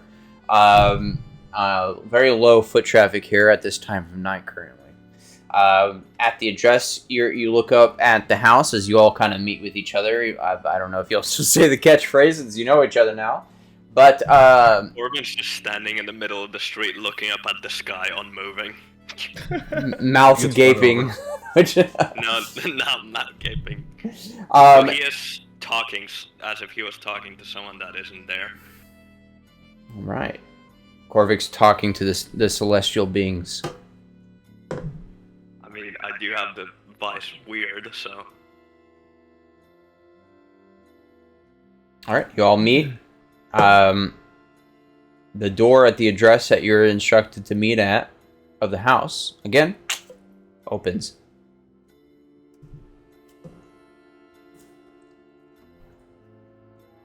With a pulley system or magic, we don't know. This time I listened for the Yeah. pulley system. I want a survey for this, or how this. I'm door gonna maybe is spit my fucking soda. Like, who's let's on here? start this joke of. I assume y'all enter. Yep. You guys enter in this house. There are pretty much no lights lit. It's 2-story. The stairway is right in front of you on the left-hand side. There is a room to your left, a room to your right, and a hallway to the right of the stairs. But at the top of the stairs, you do see one candle lit, a sconce. No, nothing else. Door wide open.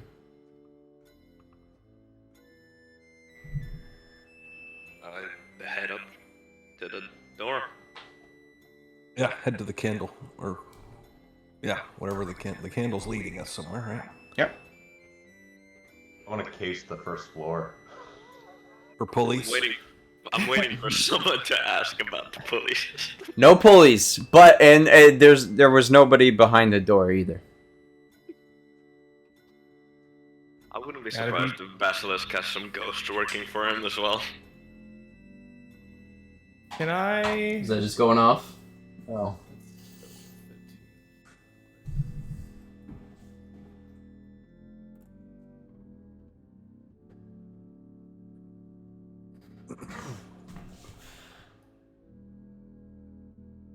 What you got for me, Rat King? What's on the first floor? I want to. Is it a tune? To like kind of sense ghosts and stuff. Yes. I want to do that. There is a risk to a tune, just so you know. If you critically fail, you could damage you. You know what? We got 3 little dots. Let's try. Oh, that's good. All right, now keep in mind you can boost your roll if you need to. Now I'm assuming since nothing is really happening, you don't want to risk the stress. But just a reminder, you can always boost your roll. Right. Yeah, I was just gonna for a controlled, right? Well, one sec. What are you trying to do exactly? I want to know if his ghost's working for him too. You know, I said that as a joke, but like, No, it could be a this legit could be. possibility. It really could be. Yeah. I'll give that a controlled with great effect. Hell yeah. Let's roll it out, baby. Partial success. Could have been worse. Could have been worse. Could have been. Could have been worse. Give me 1 sec.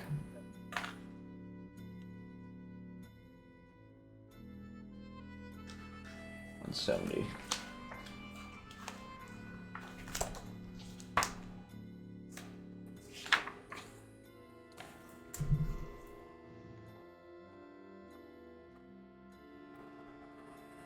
I have an idea for a complication, if that helps. You sense a buzzing ward in the ghost field, but you can't quite tell how far it extends. You look around you to see if you can see anything of the ghost world. You see what looks like a young boy standing behind the door. In ghostly form. Labor. Interesting. Both child okay. labor. So I say, Corbin, were you in character when you said there would be ghosts working? Or is that out of Yes. character? You were in character? Yeah, sure, it was in character. Okay. I say, you gotta be pissing me. You were right?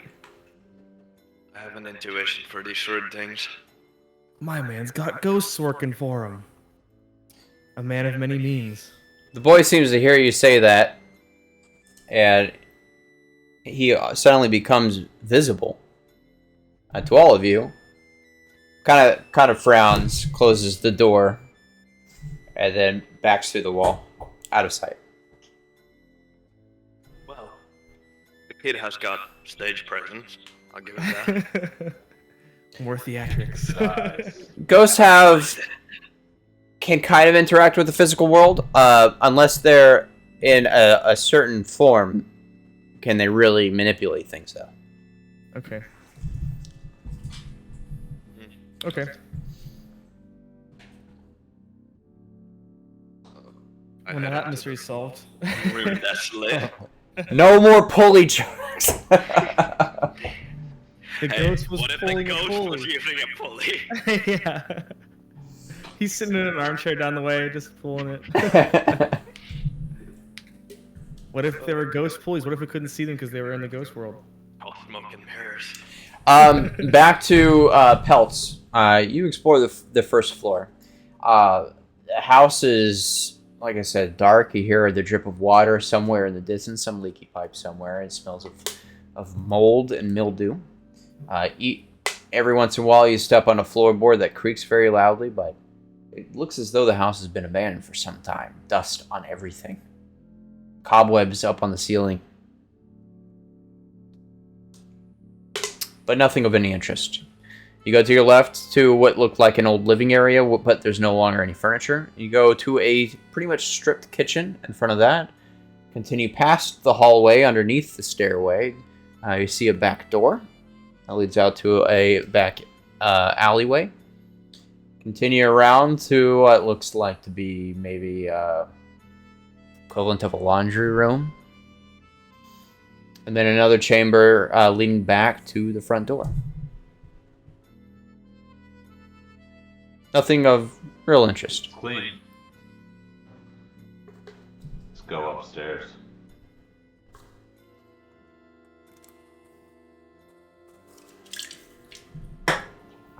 Alright, you guys go upstairs. As you go upstairs, obviously it goes right or left. Left side is pitch black. Right side you see at the end of the hallway one more candle that is lit in front of a door.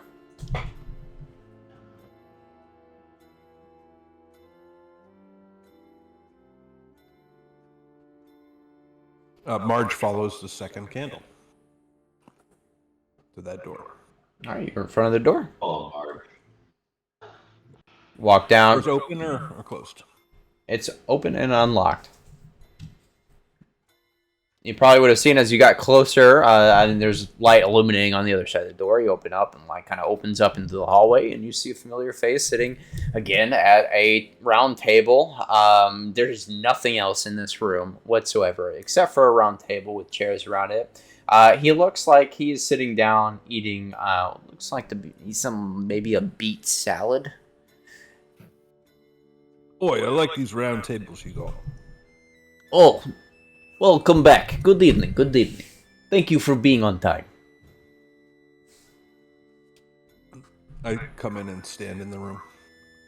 So, how exactly did you get a ghost boy working for you? Oh, Theodore. I was wondering when you guys would greet each other. Yes, he's a good worker.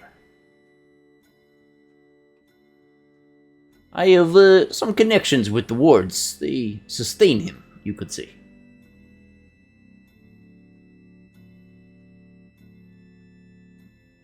Come, please, sit. I sit down as close to him again as Are possible. I know it is late. Are any of you hungry? I have food. I have sandwiches. I'll take a sandwich. He leans over and picks up what looks like a wicker basket, like he's on a fucking picnic. Opens it up, pulls out a plate, puts down what looks like a beet sandwich. Pushes it over to you. Please enjoy. Consume it with vigor. Been a while since I've had a dish from my homeland. You wouldn't happen to have an squid ink sack sandwich, would you? A what? Squid ink sack sandwich. I'm afraid not. I only have something from my homeland, which is mostly beets. We eat many beets. I'll take a beet sandwich. I had a squid ink sandwich for lunch. He does the same, and Beet sounds great. takes it out, and he takes out yet another bottle with clear liquid and puts glasses down, pours himself one. Please help yourself. So, as I understand it, you should all have information for me. Shall we discuss? Well, for one, it seems the lamplights have some interesting people working with them, knowledgeable in rather ghostly matters. Okay, what else? I presume he made a proposal to you. He wants us to assassinate, well, first interrogate and then assassinate a consul working for the Red Sashes that has been funneling them money. You get his back to the basilisk here. Interesting, okay. That could be problematic, but I know who he speaks. First, he wants us to find out where exactly the Red Sashes' money is kept, stored, or whatever, and then inform him of that. Okay, and what did he offer in return? What did you ask for? It wasn't very specific. I asked him to elaborate, but all he said is substantial reward. He kind of sighs and takes out a napkin and wipes his mouth off. Puts it down. Permanent contract. That's about it. Bush is an arrogant bastard at times. Thinks we do not deserve to know exactly what we get in return other than his good graces. He also keeps interesting company. I attempted to use my ability to ensure he keeps his end of the bargain, but seems his personal bodyguard of sorts is knowledgeable on these matters. Yes, you're speaking of Pickett. She is his second in command. I would have liked wanted to know about her before I almost got my head blown off. Why would you have been? Why would that have happened? It was a meeting that he threatened you. Well, I attempted to put my ghost contract in effect to ensure he wouldn't double-cross us. Ha! And what I got in return was a gun pointed at my head. So you basically threatened one of the most powerful gang leaders in Crowsfoot. It's a two-way deal. I'm surprised you walked out. If I didn't keep my end of the bargain, I would have also sustained. Margie's a mouthful of beet sandwich, and she's like, "It was pretty funny." Well, this upsets me that he neglected to offer a substantial, clear-cut reward for our task. We normally... Well, he knows how much we ask for, I'll say that. I personally don't trust it. What's to stop him from removing us when he gets control over the city's drug trade?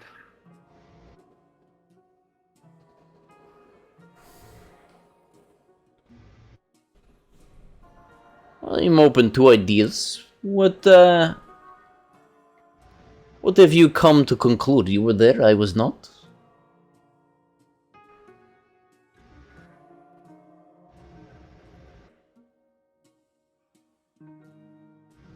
And when I can't be the only one doing the talking. Come on, guys. Hey, you're the spider. That doesn't mean I need to be the one constantly fucking putting forward ideas. It seems we have a situation of advantage that we can take advantage of. As I can see it, we can support either of the three ends in different ways here. Or none of them. As one of the members of the crew put it, we could play this in such a way that you and your crew take over.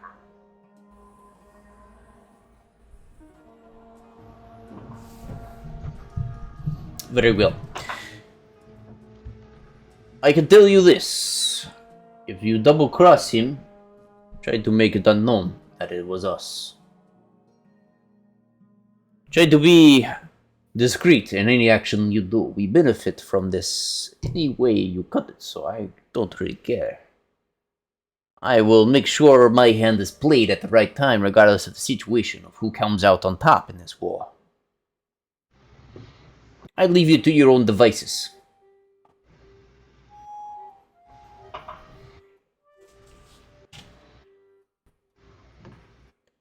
So, unless anyone else would like a sandwich, we are concluded. Just know who pays you. Know that whoever offers you anything in this regard, he gets very serious. I am always watching.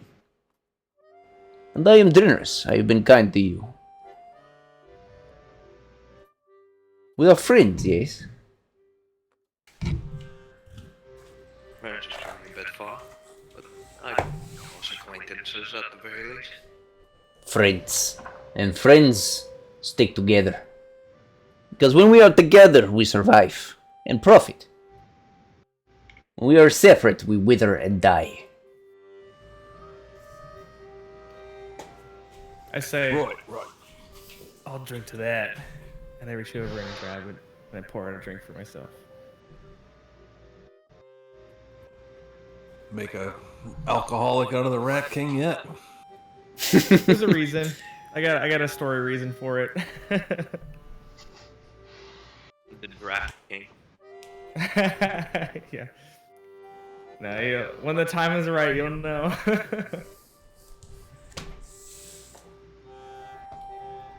That probably didn't make Scar very comfortable. The basilisk continues to eat his dinner. I'll take this to go then. Much appreciated.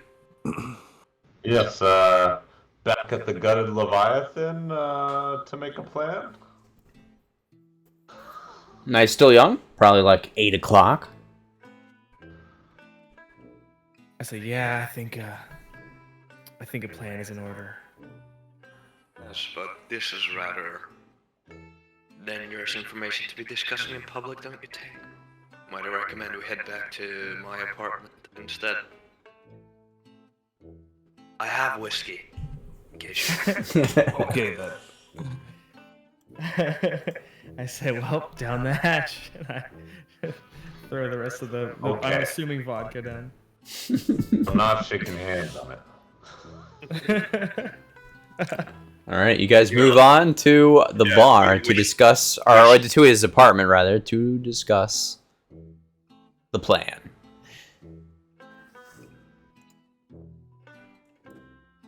I say, well, that meeting was a little less fruitful than I would have anticipated.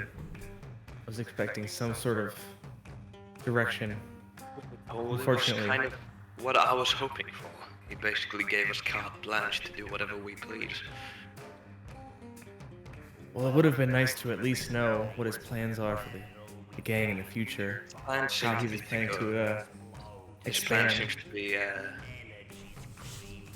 whatever we do, he'll find a way to benefit from it.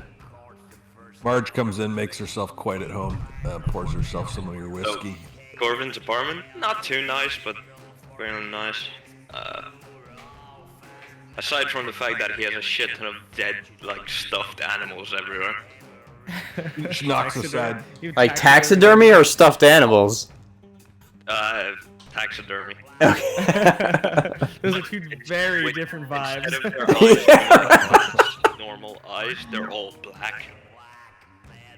Marge moves something out of her way, and she's like, "Oh, like a doll's eye," and knocks it out of her way. Sits down, gets herself comfortable, and just says, "Planning. Oh," and just sits back and is drinking, waiting for you guys to plan. Instead of like a kitchen area, he just has a bar with alcohol. There's It's almost like he has no food at home. It's weird. I appreciate that though. I mix myself something up. All right, let's Ooh, we got a big decision to make. Oh, by the way, guys, if the music's too loud, there's under the music note symbol, you can turn down the global volume. Gotcha. I have lost the music again here.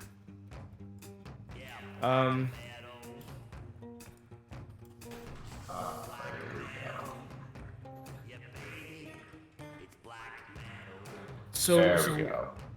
are we trying to help ourselves? Are we trying to align with another gang? What are you guys feeling? What do you think the way forward Honestly, is? the best way for us to profit is to make sure Basilisk ends up as powerful as he can. And we're his right hand. Essentially. I like Corvin's idea that we cause a lot of chaos and start this war. I could probably make sure some crows show up in the area when If we go to do this job. If Be we in find a a little way more for the three obvious gangs, way than we are. if we find a way for the three gangs to end up in a war with each other, and with only one of them coming out on top, and we swing it in such a way that it was our doing they came out on top, we could get a permanent contract with them, which would make the Basilisk powerful, and in turn, we would profit.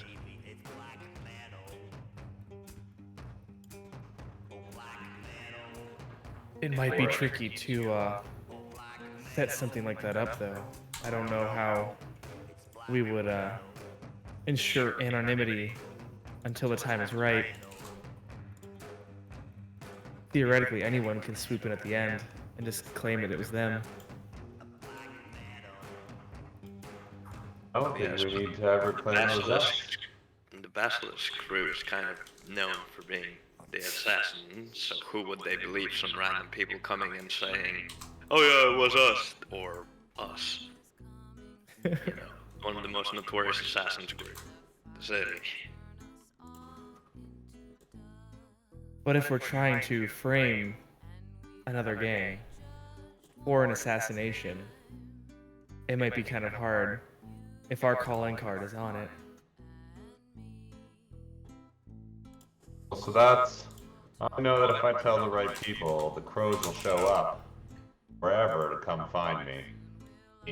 You know, for good reasons.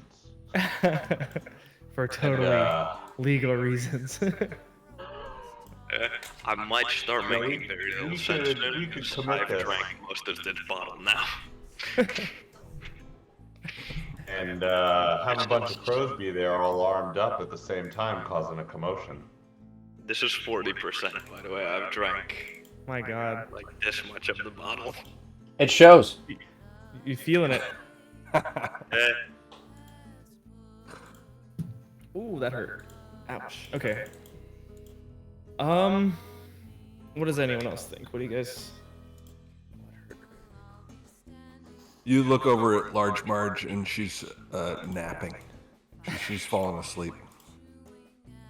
have a guest bedroom over there. She's just on your sofa or your comfiest chair, and she's Kick your feet up. She's got the empty whiskey glass balanced on her belly. She's just out. Does Large Marge snore? Little little horse whinnies every once in a while. It wasn't that big. I would ask one of you to carry her to the guest bedroom, but I doubt any of you could. Brutal. We have work to do, and I don't have time to recover from something like that. I'd rather you be able to actually plunge a knife into someone's chest instead of having a broken arm. Or spine, in her case. All right. So what did you guys decide? What are you thinking? I personally think we should go to the Red Sash guy, do a whole interrogate him, kill him, and then from there, maybe inform the crows that the Lamplags did that, and then return to the Lamplags, or maybe even loot the fucking money ourselves. But I'll leave it up to you guys, honestly.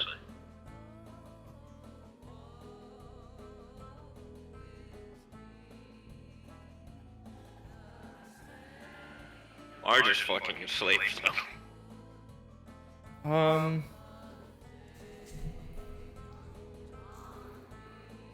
There's three of you. Yeah, Now you can I come think to a that's- majority vote. I think we can.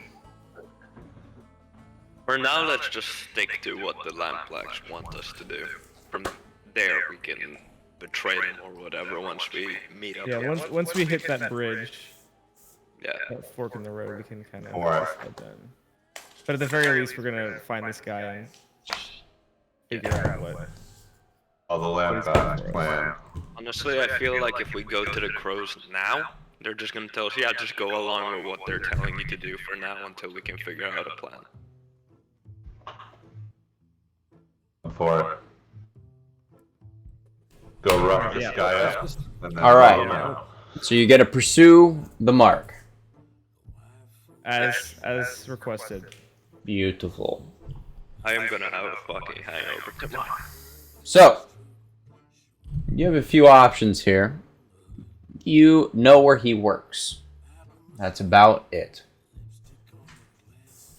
Well, I think he's a consul, right? So he probably works in the like more fancy area. Corvin wouldn't exactly fit in, but would look more less out of place than the rest of the gang. So I think I would probably go investigate, check if he's maybe there, or figure out where he would be. Yeah. Do we even know what this guy looks like yet? No. Do we know anything about him aside from What was his name? his? You know that you know his name, Emmerich Mason. Hold on. You know that he is Was it Yeah. Eric? Mason? Emmerich. Emmerich. He's an Iruvian consulate, and he's been funneling money from the Iruvian government to the Red Sashes to keep them plenty going for the war. Okay. So my thought, honestly, was if ghosts can kind of roam around the city and be visible or invisible if they want, I kind of want to talk to Theodore. Maybe he can be our eyes. I want Ghost Boy to try and help us out. Well, you saw him back at the last meeting place. Right. But he probably just kind of follows around. What I think, since Corbin is more fancy looking compared to the rest of the gang, we go to the consulate. I take one of you as my quote-unquote servant. Preferably you, Reed, since you can talk to ghosts. See if there's maybe some ghost around in the consulate that we could use for information. You all can talk to ghosts, just so that's clear. Yes, but he's the whisperer specifically, so he would be better at it. Now, there is something you can do in the game that's literally gather information. It's a fortune roll. It's kind of a raw roll. But if you have questions before you start the job, you can try to gather information. You can roll for it, and I can tell you. What I'm thinking is me, Corbin, and Reed go to the consulate to try and get information there, while the other two try to get information more generally outside of the consulate. Okay. Like, oh, maybe this consul guy frequents a bar or whatever. That would be information you can find out more on the street. So those two would investigate that, while we go to the consulate to figure out roughly more stuff there. Reed tries to see if there's maybe some ghosts that are present in the consulate that would know more than just the workers there, no? Whilst I, because I'm more fancy looking, I try to blend in as, I'm a visitor, I'm here to see X and Z person, whatever. Works. Marge and I can go drinking and see if we can find out where he eats his well. Yeah, something like that. All right, so we have Turtle's two. awake, and she says, "Ghosts, ghosts." I'm surprised I'm even able to articulate a sentence right now when I'm fucking... Slamming liquor. It doesn't have to be a fortune roll, actually. All right, so we're gonna be two people are gathering information. Yes. Rat King and Outsider, Outlander. yeah. Yeah. All right, we'll start with Rat King. What are you doing, and what are you trying to find out? So I want to... My primary goal is to find out what his schedule is like, so we know kind of where he's traveling. I don't know if that's a lot of information for a ghost that would work there to know. But I kind of want to know, like, is there a way we can sort of like ambush him and like kind of steal him away? Survey would probably suit you better here. Communing with ghosts, it's more like you want to see maybe past events or things like that happened. More eerie things, but just trying to find out someone's like habits day to day. You can literally just like hang out in an alleyway and watch them. Okay. That's Or what have Marge somebody and I do are it. gonna do. Let me Go in think the of ghost what... route. Right, I'm just trying to think of what ghosts would be able to tell us that we can't find out on our own. Can be present when no one else is, so you could find out, like, people he has meetings with about some secret stuff that he wouldn't want to know anyone else. Right.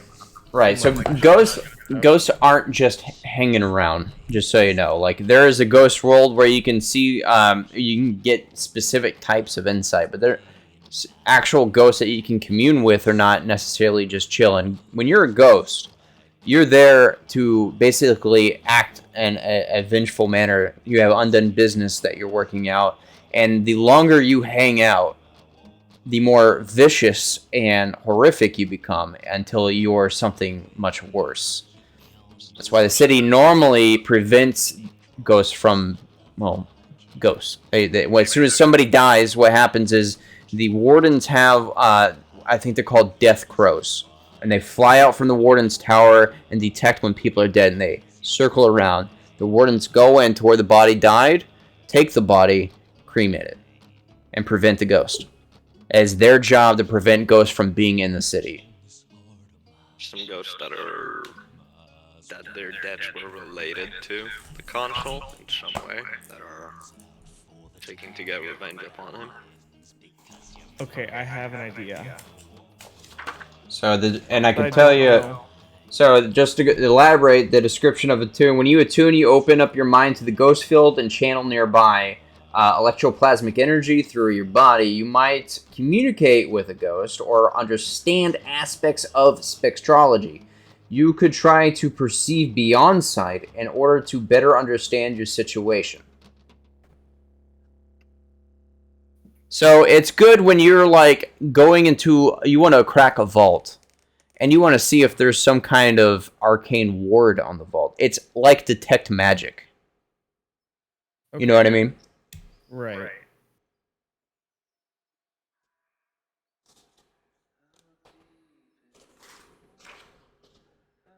So my friend is Nirix, a possessor ghost. And I'm curious to know if we can use him for intel. If we can get Nirix to possess what's his name? Emmerich. During some meeting or something like that. To sort of like get the info of where the stash might be or something. You're asking him to basically risk his afterlife. If there's something wrong with this person where he can't possess him or anything like that, and he's a ghost, he could be stuck as a ghost.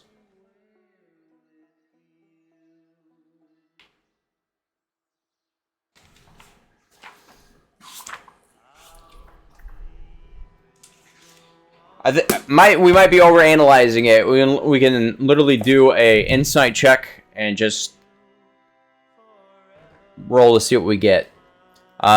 Keep it more. This game is very more at the hip. If you have points in like resolve, you can use something in there.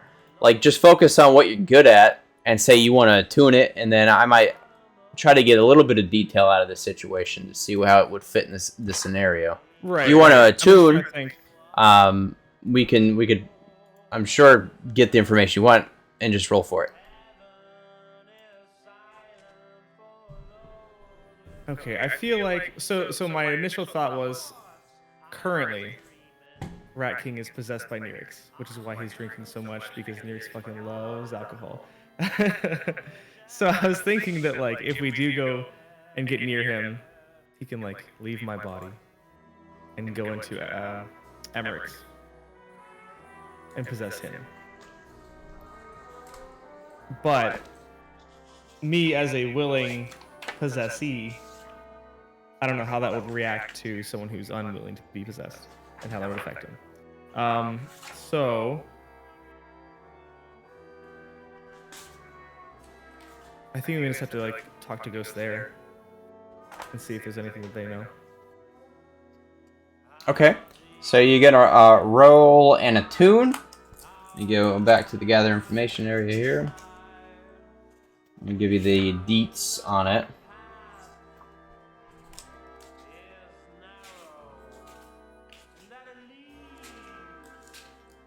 I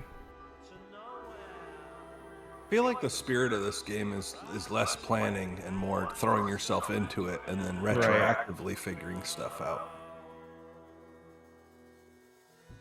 So I'm down to just go.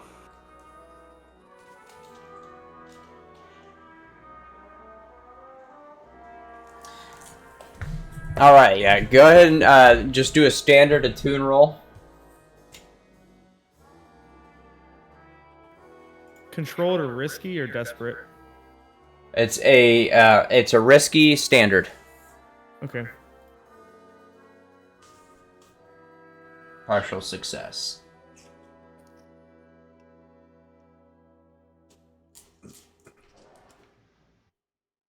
Okay. All right, you attune. You find that there is residual ectoplasmic activity coming from the constant, leading to a specific home about 6 blocks away. That activity seems to follow your mark. However,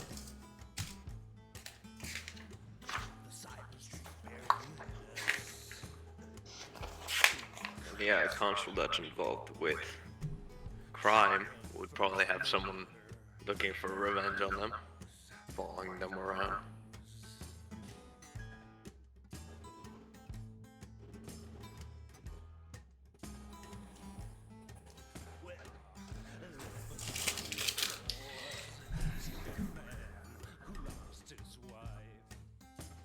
as you're attuning and seeing and tracking his movement in the ghost plane, and you do find out where his home is. In the ghost world, you feel also an angry spirit emit from him, and you feel like hands wrapped around your neck. Okay. It squeezes, and you feel the anger of this spirit.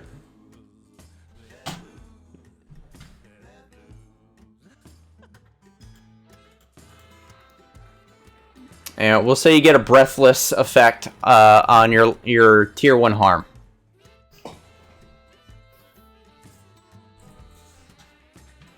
That actually brings a good note that I was supposed to ask you from the get-go, guys.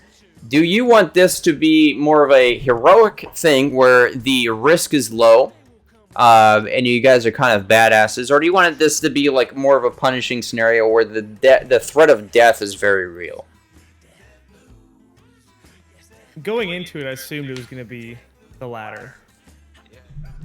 Since this is a one shot, I was assuming it's gonna be the latter. Yeah, I'm fine with that for a one shot. Okay. I kind of figured I'd be dead already. All right, so Rat King, under your harm, you'll literally go on you'll see 1, 2, 3, and the one slot you can just type something like breathless, Okay. just kind of out of breath. Okay. After he finds out this information, does he just run up to me like, It's up to him how he plays it out. No, that's exactly it. No, that's what happens. No, that's yeah. Because I'm excited to try and like let them know, hey, this is the house that I got scoped out, but at the same time, I'm sort of like the house down the road, and I just vomit straight up. I was originally gonna go to the consulate itself, since I would blend in, but then I remembered my fucking friend is information broker. Why don't I meet with them? Okay. What are you doing? Meet with, You know where your hit lives now and where he works. What else are you trying to find out? would he have any guards? What would be a good time to strike on him? Just any information that would make it easier for us to go in, interrogate him, kill him, without being noticed. You can roll a resolve roll. Resolve. That's going to be a standard risky.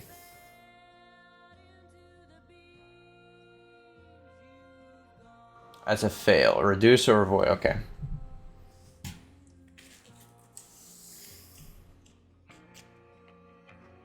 You go to him and ask him for information. The price he gives you is steep.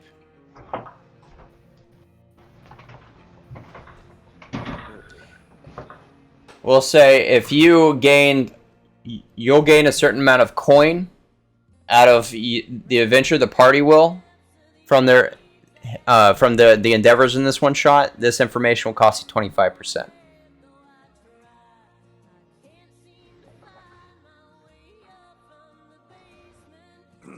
That's your entire cut. Does he want 25% of the entire thing or 25% of your cut? The entire thing. God damn. Honestly, Corvin cares less about the money and more about just causing upheaval in the system, so he is willing to put his entire cut up to it. That is literally the objective of the game, but I'm not going to tell you how to play.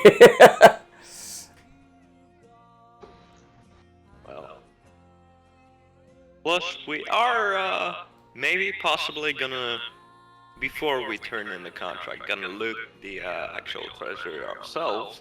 So I mean, Yeah, I'm saying you lose 25% of anything you get in this one shot.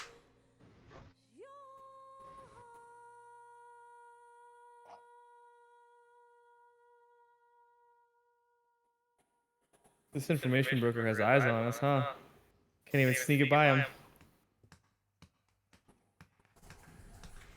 nah, it's not worth it. He's very well informed. I'm just gonna go. I would hope so. I'm just gonna go to the consulate myself and try to inquire about the console. Wait, what did you roll? You said resolve. It let you just roll general resolve roll? Yep. Huh. That's what you said to roll. And it rolled 3d6. Interesting. It's how many of the 4 you have dots in. Oh, that's interesting. So like 1 dot in any skill adds to the number for the prowess is what I got out of the rules. So like I have 3 dots in prowess, so if I roll it right now, I'll roll 3d6, but I have like 1 dot under resolve category. Interesting. Well, I have 2 dots in sway, but it's only 1 item. If I roll Okay. resolve, that's what they were saying the resistance rolls were based on, is like the category, not a Yeah. specific skill. So they're like, oh, if you resist, it's either insight or prowess. It's not like, oh, I resist a blow with my skirmish skill. Yeah, that's how resistance works. I guess it's my fault. I should clarify. When I said roll something in resolve, I meant choose a certain skill in resolve to use when you're trying to negotiate with him. You just said straight up roll resolve, so. You got better odds with what you rolled, so you're not gonna re-roll. Because if you use consort, that's only 2 die. I'm still. Anywho, yes or no? I don't think the information is worth my entire cut, even if I do want to just cause fucking chaos. So no. All right, and the other 2 y'all were at the pub drinking, so that concludes gathering information, right? I guess so. I don't know. All right, you guys know where he works and where he lives. What's the plan? We'll actually go ahead and go in the preparation phase of this. So in the planning phase, when you are about to run a score, you have to you get to kind of choose the category, how you're going to approach it, which will allow me to make an engagement roll. The categories of how you're going to go about it follow as assault, deception, stealth, occult, social, or transport. So you're gonna do the job with violence for assault. You're gonna lure, trick, or manipulate for deception. You're gonna trespass unseen. You're gonna sneak for stealth. You're gonna engage in a supernatural power for occult. You're gonna negotiate, bargain, or persuade for social, and you're gonna carry cargo or people through danger for transport, which I don't think would really apply here. I think you guys already kind of said you're planning on killing this guy, so I think that kind of reduces your options. Well, but we gotta get information first. Interrogate him, and then I think stealth or occult would be the best option for us here. Because I was thinking Marge and I could just to just jump the dude and drag him off real quick, and then you guys could creepy interrogate him. Well, So what you choose to, I'm gonna give you a piece of information for the score. So the one you choose depends on what I'm gonna tell you. see, we also don't want to make it obvious we're specifically involved in this. That's why I'm thinking stealth. For stealth. If we don't do stealth, we kind of make it clear that we were involved in this, the Red No Gang or whatever. And that would basically prevent us from blaming another group or playing this off as some other organization doing it. And I only have one pip in a tune, but I think a cult sounds fun. I don't know what that would be. We would have to find a way to use ghosts to do this. Exactly. I don't know. I don't know what that would be. I'm not much of a planner here, but Marge tells you, I have fought a ghost before. I'm what they call a ghost fighter. I'm personally thinking stealth. All right. Well, she knocks a taxidermy animal off her coffee table as she stretches out. She says, "I'm not much for stealth." I just look at it, the animal, I'm like, Yeah, some squirrel falls to the ground. you just had to knock down Jeremy, didn't you? He's got your eyes there, that Jeremy. All of them do. I don't like looking at your normal weird irises with different colors. All right. So what are we gonna do? I'm voting on we do this stealth-wise. All We right. sneak into his house, kidnap him, bring him to a secure location, interrogate him there, kill him, and leave his body somewhere, be found by the blue coats. Very thorough. Other votes? I mean, that plan sounds good to me. All right. Let's do it. Yeah. Yeah. Stealth? Yes. Stealth it is. Because as long as we're not directly linked to the crime, we can still play off multiple sides.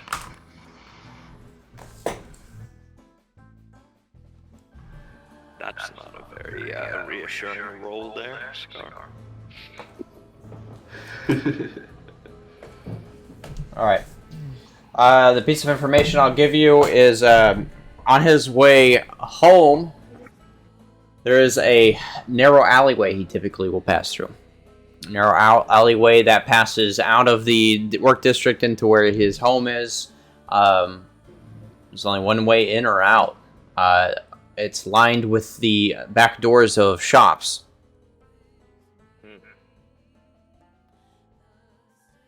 It's where people throw out their rubbish.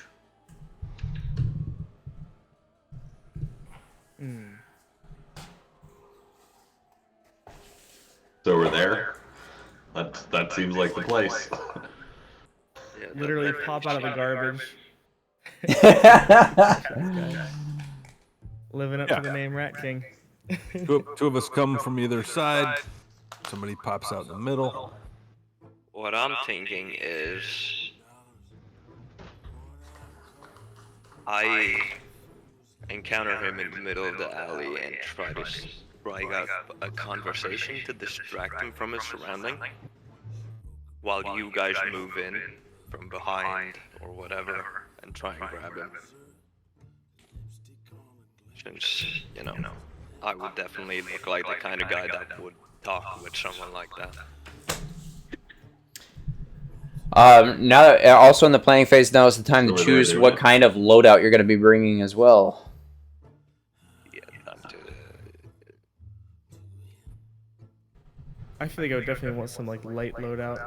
Nothing wild. this definitely doesn't feel like a heavy loadout. loadout. Yeah, walking around with plate mail. As far as we know, he doesn't have any bodyguards or whatever. He might though. You never know. Yeah. Going normal. Normal for Marge. Yeah.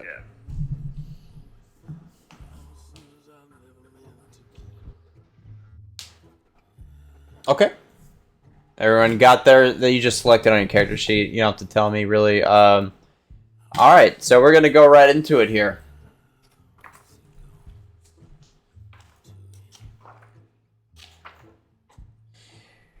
You see this person. You finally get eyes on them. He kind of has a Rasputin look to him. Very long beard. Walking with a duster trench coat and a hooded dusted trench coat, so he has his hood over his eyes. And walking with some high boots, seemingly alone currently. Leaves a general street and enters the alleyway shortcut to his home. What are you guys doing? As he's walking through the alley, I walk up to him from the other direction. So this is a long alley and he's just entering it. So what do you mean the other direction? I was waiting in the alley in the direction he's walking towards through the alley. I look at him. I do like an expression of, oh, I recognize you or whatever. I walked up to him. Since we know his name, I'm like, Emmerich, long time no see. And I like do a little hand wave that signals for the others to come up behind him to grab him. Okay, what is everyone else doing?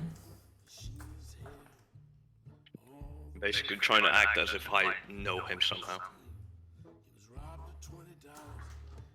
What I would like to do is try and tie him up. How do I add the light loadout? I'm at the loadout In section. loadout, there's an add item button, and you can choose stuff from there. I see. Okay. I flash back to slightly earlier in the day where I went through the alley and found a doorway, like a door that was either unlocked that I could pick, give us an open door to one of those back rooms to the shops. Okay, give me a finesse roll then. Standard risky, I think, for that. Well, that's a pretty controlled situation. No one's bugging you. Control. Controlled, yeah. Controlled standard.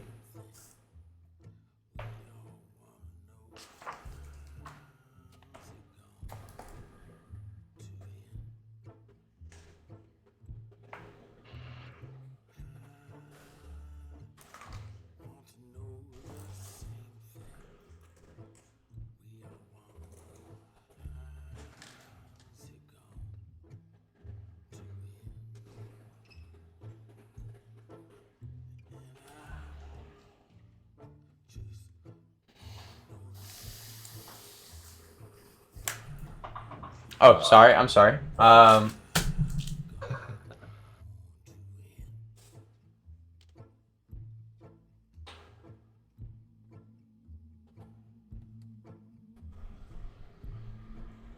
Okay.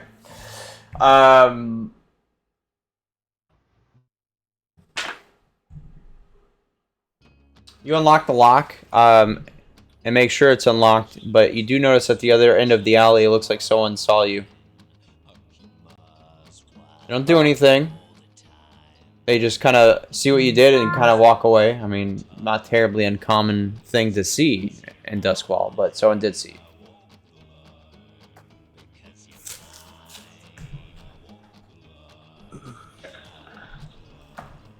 And you wanted it unlocked to hide in there, or are you in there right now?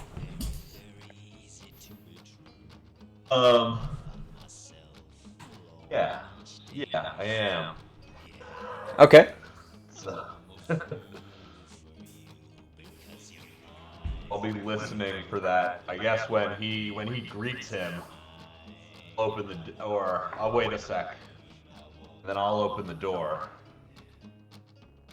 Oh no, this is. I'm sorry. Let me specify. This is like the alleyway is fairly long.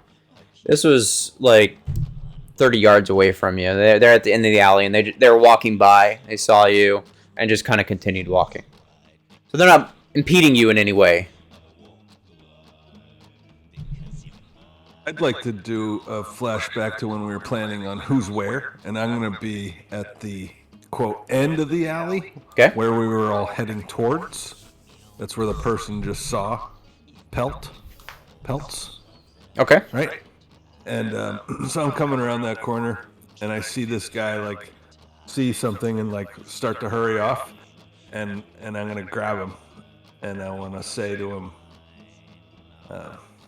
you didn't see nothing. Risky, great. Okay, so I'm gonna call this a command. Mhm. Okay. Intimidating them, yeah. Yeah, risky, great. Okay. See how we can do here. This is And I'll throw some stress on here. So 2 ticks of stress for 1 modifier. All right, we're getting into the modifiers. All right. So, next mechanic. He is pushing to himself so that he gets an extra die in his roll. You guys can also help by sacrificing 1 stress to give him an additional die. sure, why not? All right, so 1 stress from Corvin. Thank you. That gets me Yeah. up to. Problem. I'll also do it. Why not? Okay, shit. I'll All right. So that gets me up to 5d6 here. So I think we're gonna be just fine. Let's see what we I do get. not want this to get fucked. Oh, 3 5s. So success with consequence. I'll just give you a reduced effect to standard. Okay. You intimidate you get a good close look. It's like a woman in her mid-30s or so, like that. You didn't see nothing, lass. I didn't see nothing, sir. Yes, of course. I didn't see nothing. That's right. Good night. She just hurriedly. Marge is her. Oh, That's fine. That's fine. I did that last time too. She says I'm used to it. It's a sign of respect. It's okay.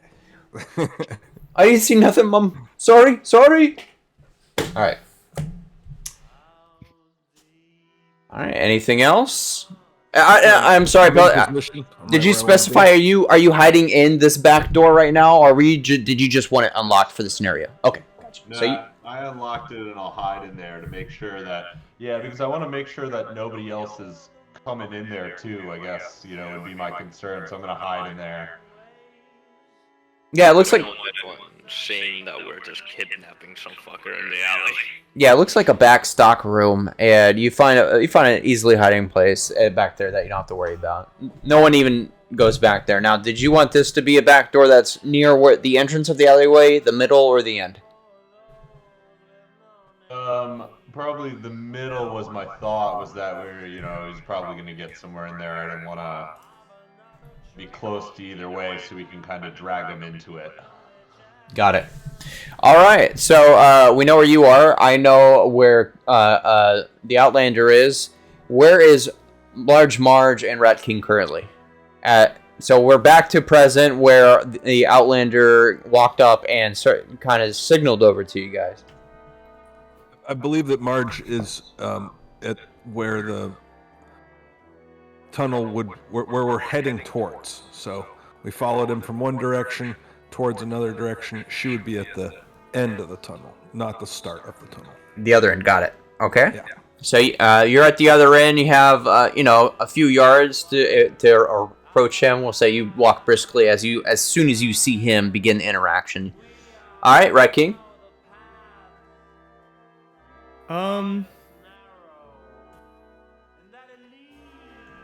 Well, we have someone in the middle of the alley.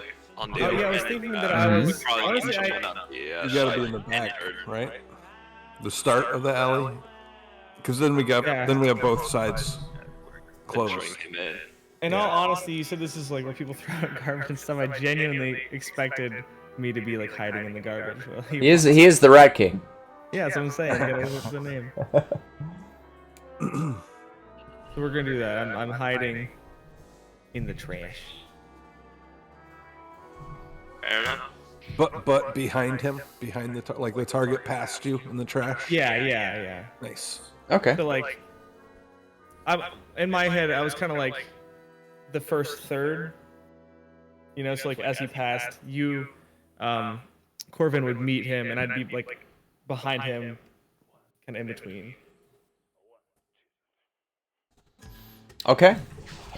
All right. So you walk up to Emmerich Korvik. I'm sorry. You said what again? I was acting as if I knew him from somewhere because I'm more sharply dressed. It could be reasonable that I know some consul. I'm like, hey, Emmerich, long time no see.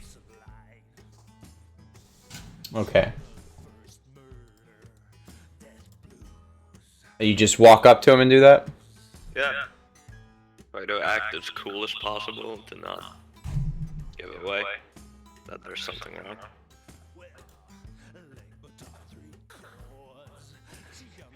All right. You walk up to the hooded figure, say what you say. He turns around, you hear a low chuckle. I don't believe we've met, but we'll have plenty of time to talk soon.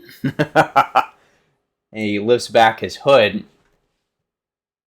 And it is a, what is this fucking place called? I keep forgetting. Ivorian, was it? Let's see.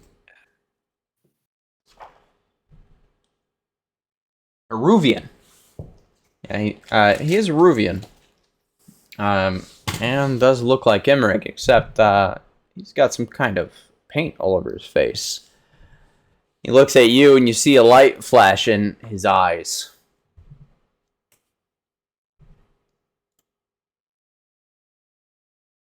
What the fuck?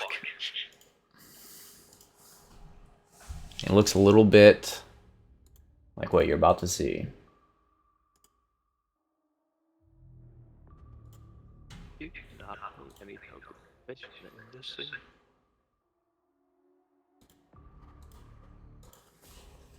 That's just straight up Rasputin. And he raises up his hands, and you see a spark of lightning kind of arcing from finger to finger. Marge, as you're approaching the situation, you hear footsteps swiftly approaching from behind you as well.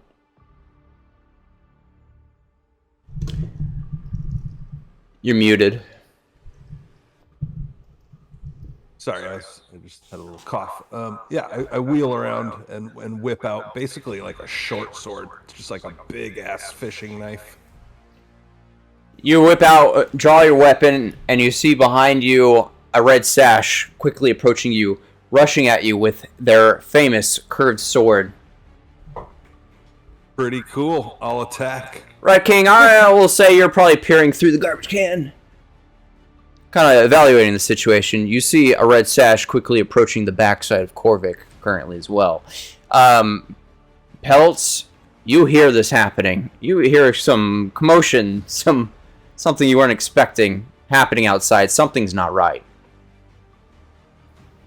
Alright, so we're going to enter in the combat of Blades in the Dark. This is where things get a little bit fun, and it's still very at the hip. So NPCs just kind of do things, right?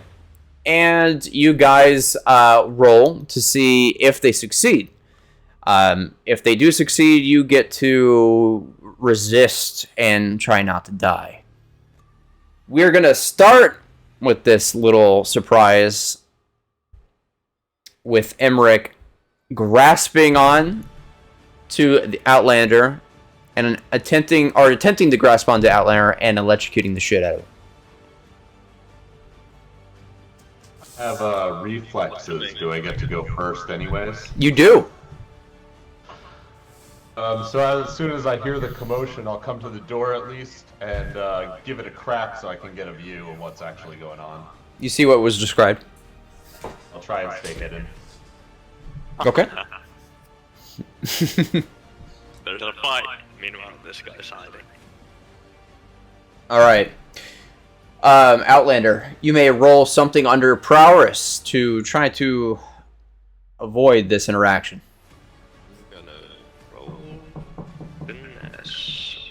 Risky and standard? Remember, you get items as you see fit, so long as you don't exceed your loadout. So if you think there's an item that'll help you, feel free to put on. I only have a knife, which I'd already decided is hidden up my sleeve. So I suppose the way I could use that is slide it out and stab him in the arm to try and get him off of me. Would it be a risky standard finesse roll to try and get the fuck away from him? I'll let the well, let's see. Yeah, we'll do risky standard. The position and effect's gonna take a while for me to get used to, but we'll stick with the general one while we're doing this. Fail. Well, first failure of the session had to happen. Alright, Mr. Outlander. He grasps onto you, and you start feeling a jolt of lightning shoot through your body. You may resist this. It's going to be a level 2 harm.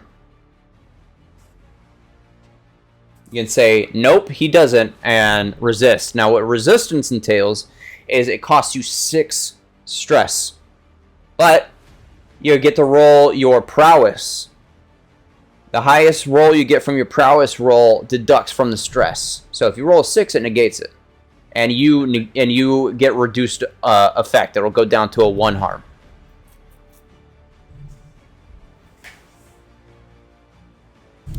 I think that was oh, you're gone, Ryan. I think that was everything. Sick. If I resist, then you said it's 6 stress, right?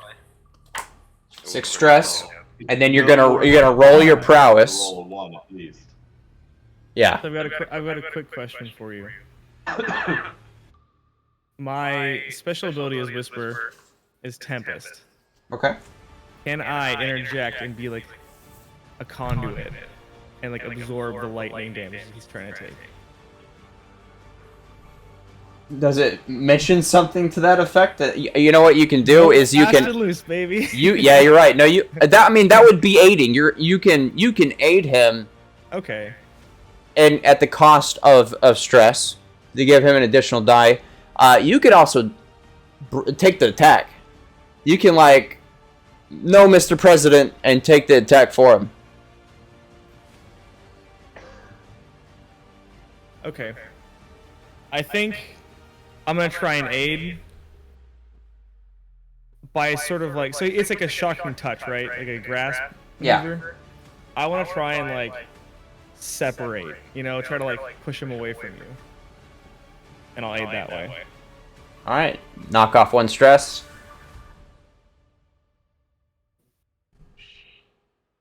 And then it's just straight prowess or one of the skills under prowess? Straight prowess with a +1 modifier for your die roll, for your dice pool.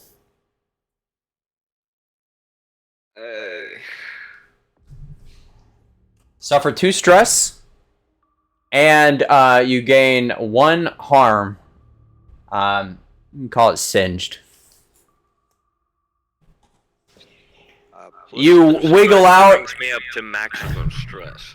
The Rat King puts his hand out with his Tempest ability and kind of draws some of the electrical arc over to him. You back off in time as he tries to grasp at you, but some of the arc from the electricity still connects, even though he doesn't actually physically touch you. Alright. Suffer 2 stress. That would bring me up to max stress. What? Since you said I had to suffer 6 stress to resist it. Yeah, but you rolled a 4 was your highest roll for resistance, so that goes back down to just 2. Resisting only costs you 2 stress. Okay, cool. Learning. Let's go. Learning is fun. All right. What's everyone else doing right now? It's skin ashy, it's also burned. Your hair's like this right now. I don't know what your hair looks like, but As I said, his hair is Instead- really short, clearly hand cut, like just with a knife or something. Marge is excited to move into melee combat with this red sash, so I'm going to go ahead and roll skirmish. Not going to add any modifiers. I'm just going to take it. All right. Position and effect. Risky standard. Risky standard. Here we go. 2d6. It's one guy, one. Boom! 6 on the die. She steps up and shows what she can do. What were you trying to do? Murder. Murder. She steps up and just shows this guy what big blades are for. All right, we're gonna start a clock on him. It's only gonna be a four-piece clock.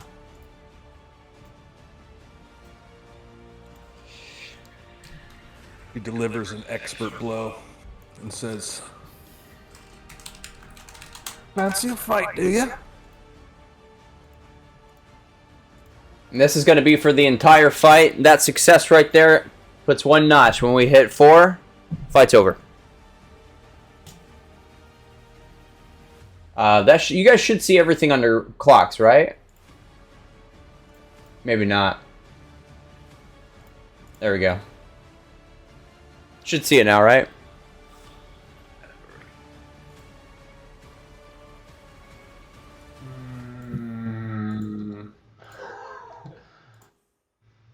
Up top, the actors directory, right next to us, where it says scoundrels. Oh, I see it now. Us, there's clocks.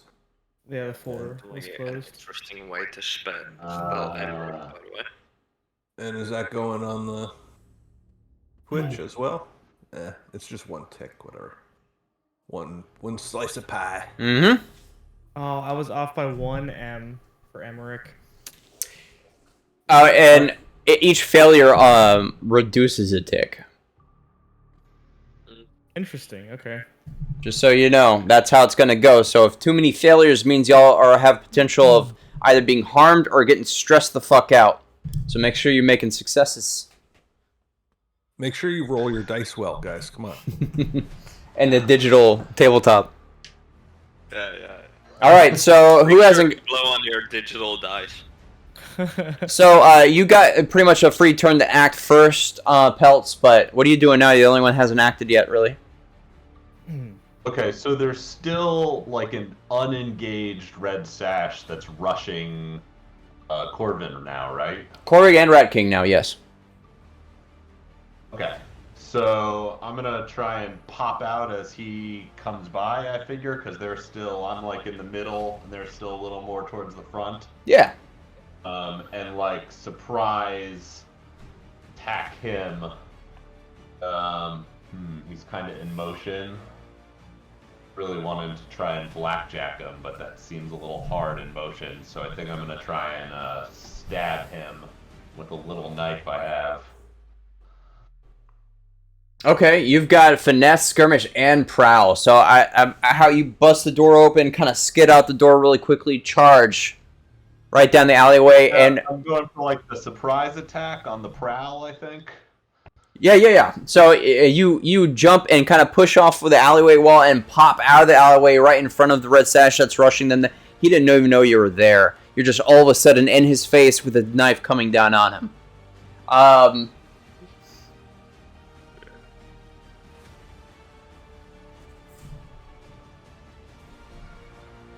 Yeah, we'll still get. It's still gonna be a risky standard though.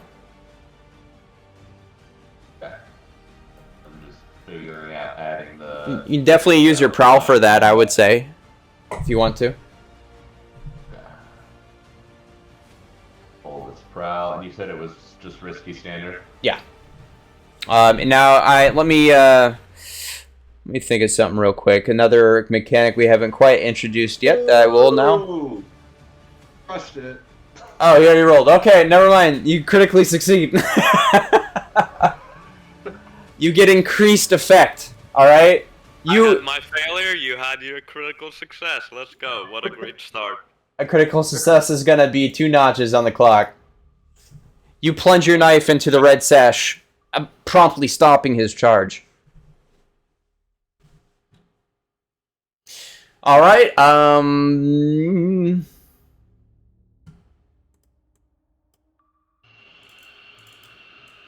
Outlander, what are you doing? As I said, I have my knife up my sleeve. I'm gonna slide it out and try to stab Emmerich in the shoulder to disable one of his arms like, permanently. Okay. Which roll would that be? It's still getting risky standard. Which one? No. Oh, that's gonna be anything under prowess. So finesse, risky standard.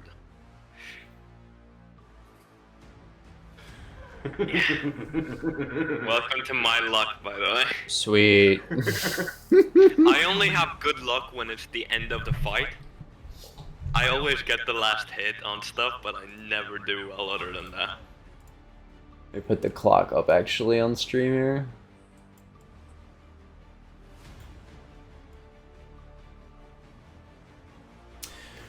All right.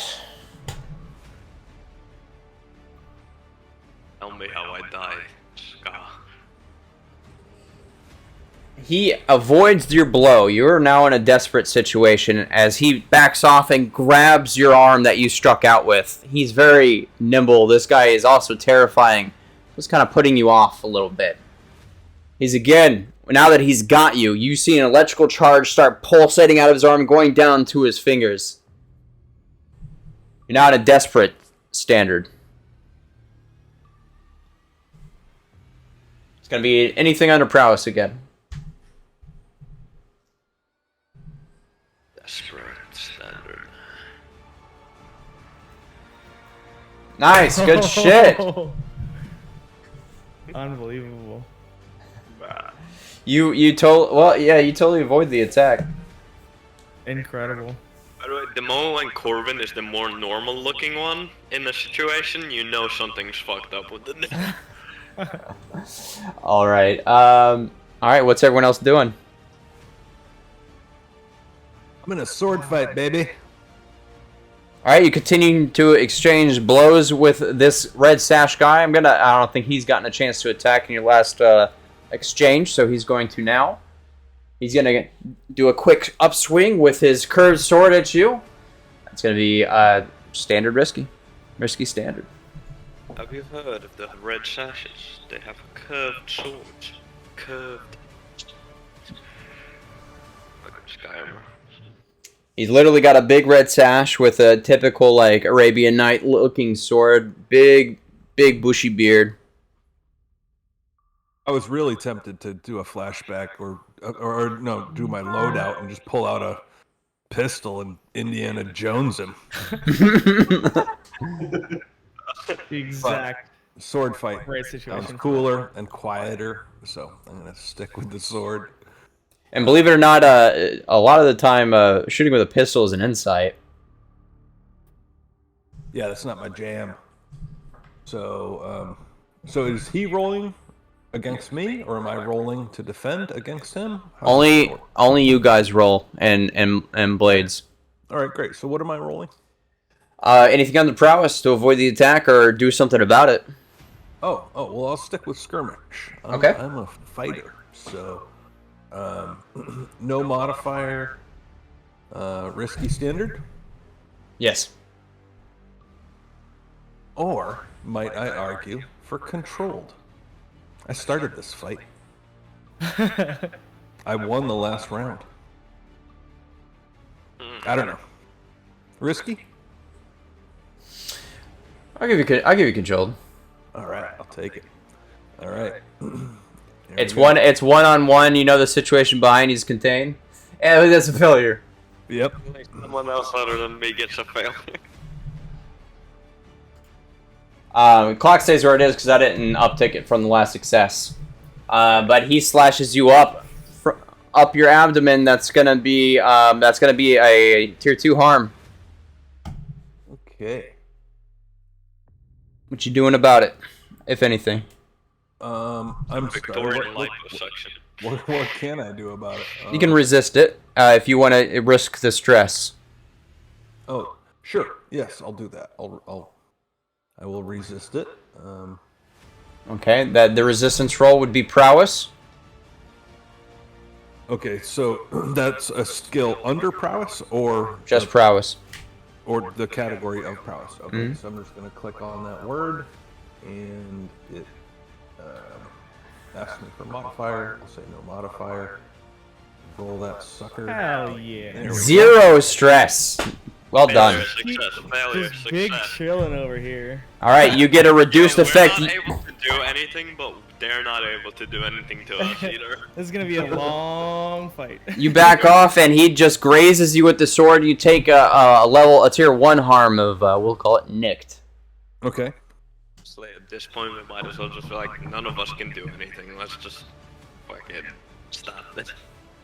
I don't know about you. I'm having pretty solid success over here. I'm winning this sword fight. All right, Wrecking, what are you doing? So how close am I to Marge on that side? Was Marge on the opposite side or the same side as me? She's a little bit down the alleyway. So like close? Yeah, I mean, all this is fairly close. We don't have to worry about distance Right. too much. Okay, so the person you're fighting has a sword, correct? Yeah, but so do I. Right. And I think I- between you and Marge is me and another Sash. Oh, Yeah, I thought you were you're the at the opposite. Isn't it Marge and a red sash, then it's me and a red sash, and then it's Oh, I for some reason I thought I was like on the opposite Big side. B. That's fine. Yeah, yeah. I Okay. thought you were on the starting end of the alley, and I was on Yeah. the ending end of the alley. Oh, I and then, misunderstood. and then That's- this that's meeting on me. happened in the middle. Okay. That's how I okay. picture it. Yeah. Okay. I misunderstood in my head. there's All three right, of us, so- each of us having our own dude, and then there's you on the other end, for like towards the entrance, isn't it? Okay. That makes sense to me now. All right. So Digby, who are you fighting and what do they have? Red Sash that I don't know, I think I assumed a sword. He was running towards Corbin. Yeah, Didn't you even stabbed look, him, I didn't just you? Jumped down and stabbed him.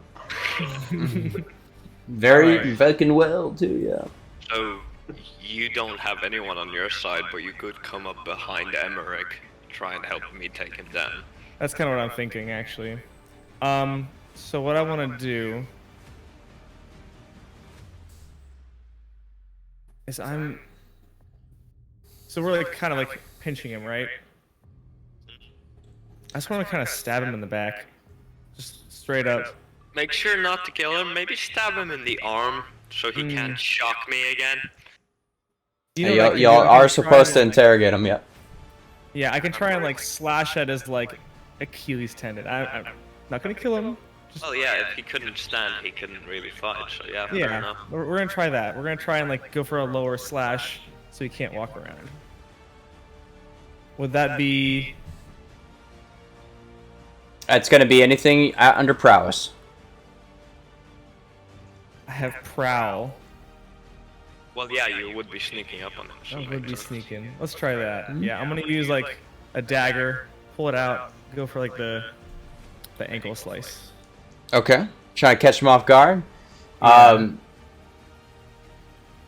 He's occupied. Other guy's occupied. I'll give you a controlled standard. Okay. Oh, unfortunate. Almost. We almost had it. Okay. You simply miss.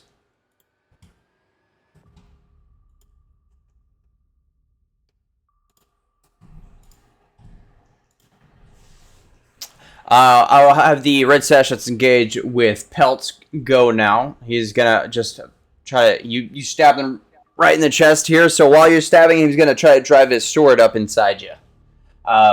Anything under prowess to avoid, that's gonna be a risky standard. Okay, I'll roll the prowl if that's all right, since I'm coming on the surprise. Yeah. Hopefully, that hasn't gotten a good view or a good set of where I'm at yet. Stab in the general direction of where you are. Yeah. Well, I surprised him.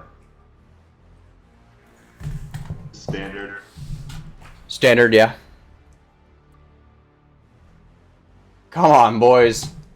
Work out. All Why right. did the basilisk trust us? The fool. All right, he's gonna land a pretty devastating blow on you. Are you gonna resist it? I'm gonna be a try t- to resist it. It's gonna be a tier 2 harm. Oh yeah, you haven't even suffered stress. So yeah, prowess roll. Does it? Just go roll it straight. Success. You only suffer 3 stress and take tier 1 harm. You are also nicked. Tis a flesh wound. God, it's warm in here. Hold on. Yeah, it's getting warm over here too. I'll if you want to give an immediate response. Yeah, I'm just gonna start stabbing away at the torso. Not going for accurate. I'm just trying to do a bunch of damage while I got So it. anyway, I started stabbing. Just bust in there, so I start stabbing. Okay. That's our risky standard. I know all about stabbing. I come from Stab City. How many times have you been stabbed? Pushing myself is Actually, too stressed. twice. Yes. All right. I will. Let me give me 1 sec before you roll, so I can tell this one more mechanic here. I was.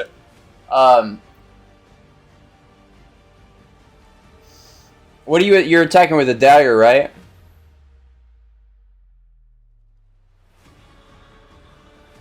Pelts. Yes. Dagger.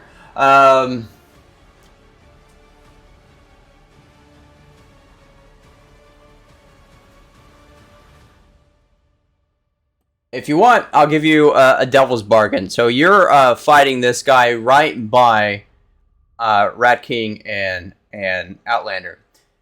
I'll give you an extra die in your roll, but if you critically fail, not only do you get the normal cost of critically fail, you're also going to cause a tier 1 harm to one of them.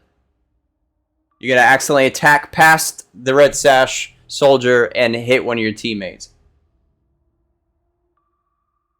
Go for it, man. You guys can call for devil's bargains also. It's basically you get an additional die in your roll for a caveat. It's an exchange. Yeah, sure. Let's You get a try higher it out. I like game bonus too, mechanics. but if you do fail, you fail massively. All right. So you get an additional modifier on that on top of your push. Alright. So then, so if I got the devil's bargain, I won't. Oh, so the devil's bargain is I push myself.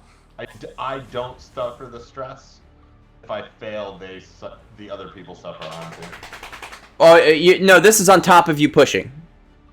So you still suffer the 2 stress to push. You get the 1 die. Stress per bargain. No. So the bargain doesn't cost you any stress. It's literally me making an offer to you at a consequence. So you get the push. And then I don't think I need to push myself. I'm not going to push myself if That's fine. making the bargain. Yeah, that's fine. It's just increasing your chances of a success. Yeah, I'm already a little stressed. I like getting too stressed. Just a game, man. Relax and have fun. Exactly. Alright, guys. Open for you. All right, partial success. Keep the non-crit. Fails. At least it's not a failure. All right. Partial success. So not a critical failure, but not quite a success. You get the uptick in the clock, but you're also put yourself off guard for an open attack on the Red Sash next time he goes. You're gonna be in a desperate situation next round, as if there were rounds. Who hasn't gone in a bit? What are we doing? I attacked the Red Sash. He attacked me back. Okay.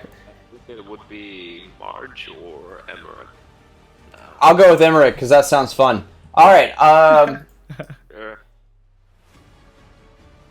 So he's getting attacked by both of you now. Right. He's gonna see you guys attack you while he's in a fight. He's gonna reach inside his trench coat and pull out. You see, pull out 2 cards. It looks like both of them have a stylized skeleton on them. You see his eyes start to glow a dim blue color. And he lets out a yell. Ah! The cards in a blue flame dissipate as an electrical charge begins to build and explode out of him that will hit both of you. Maybe both roll a prowess, anything under prowess to avoid the attack. Risky standard, right?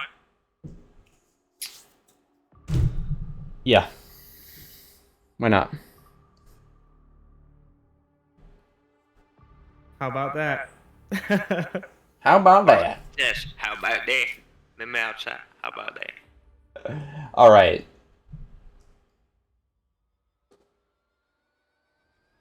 All right. So partial success. You try to dodge out of the blast, but you're just barely in it still. The tier 2 harm goes down to a tier 1. You can choose to resist the tier 1 harm and negate it entirely, or you can just take it.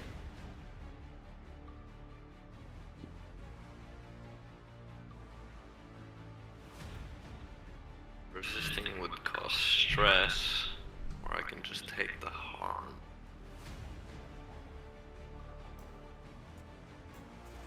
Okay, I'll resist it.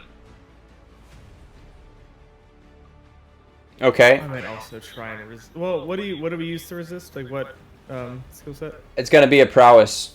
Another prowess. Actually, since this is a little on the arcane side of things, I'll give you a resolve also if you have a better score in resolve. Yeah. I'm gonna resist. Straight that, resolve or one of the resolve skills? No, just resolve. I also have a devil's bargain if either of you want to take it, but only one of you can. No, I don't think I'll need it. Nah, fine. Okay, it was gonna be you kind of push the other in the blast to get leverage out of it. Nah, we don't need that. Try and get me over here, Emmerich. All right. Whole ass bitch. All right. You bitch. Success. All right. 1 stress, 2 stress, but you guys avoid all damage. Cool. All right. Large Marge. We'll just keep the exchange of blows with you two, huh? Sure. Yeah. I just want to finish this guy off, take care of him, get him out of the way. Basically, this is where we're coming through. I think. Okay. So, do I keep rolling, or do we just tick rounds? Or Since you're an act, I think it is fair that it stays as a standard roll instead of controlled. Since you're in active combat with somebody, you are at risk right now. Okay. All right. So another roll, risky standard. Yeah. I will throw. Yeah, I'll throw 2 stress at this for 1 mod. Okay. And here we go. Oh, partial success. Partial success. So that's gonna give you a reduced effect from a tier 2 harm to a tier 1. You may resist it as well, though. I'm sorry. This is my attack against him.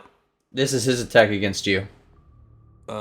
Okay. So If you want to go, that's fine. We can do. That's fine. It's not. So you're. I don't know. I'm not really sure. I attacked him. He attacked me, and then this is what's happening now. So I assumed it was me attacking him again. Okay. If it's whichever one you want. Sure. Yeah. That roll was for me attacking him a second time. Okay, so we'll put your position to desperate then, instead of you taking any harm. You get off balance and you open yourself up to his attack. Go ahead and roll another prowess to avoid his attack. Okay. And Give us a tick up in this fight. Oh, did I miss one? go. Boop. And that'll be a second tick, huh? Where did I miss the tick before? No, that's the one. Well, he just succeeded in an attack, right? Marge, she just succeeded in an attack. Yeah, don't worry about that. Yeah. That was the only one I was thinking. I didn't think there was one miss, just that it just happened right there.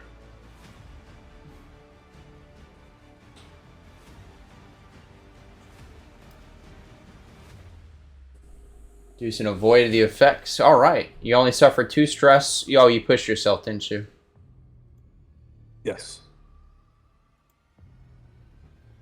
Okay.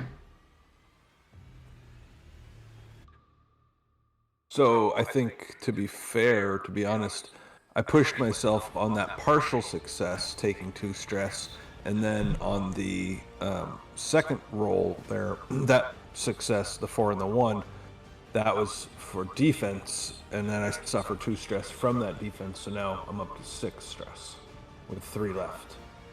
Okay. Getting close. But that last success, take the clock back up. The soldier suffering wounds from your attack prior realizes this is a losing fight and sees the situation up front and begins to retreat down the alleyway. The red sash that you're engaged with, Pelts, is losing a lot of blood and is starting to, and you can tell that his eyes are getting a little heavy, and he starts to back off. You don't want them to leave. Emmerich yells at them, "Cowards!" We probably don't want them to leave, you know, witnesses We definitely don't want them to leave.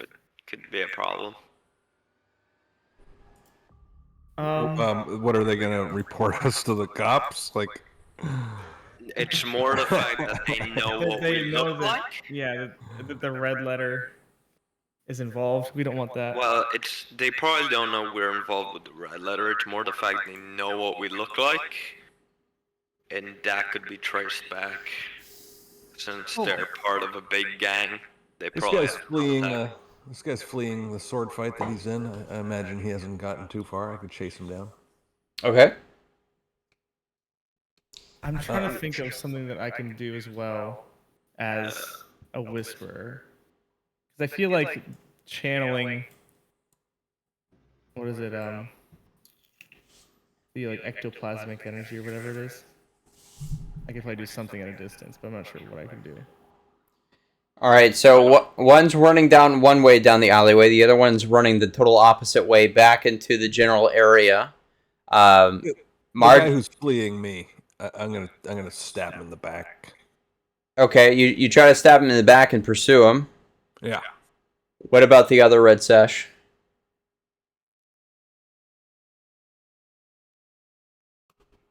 I want to.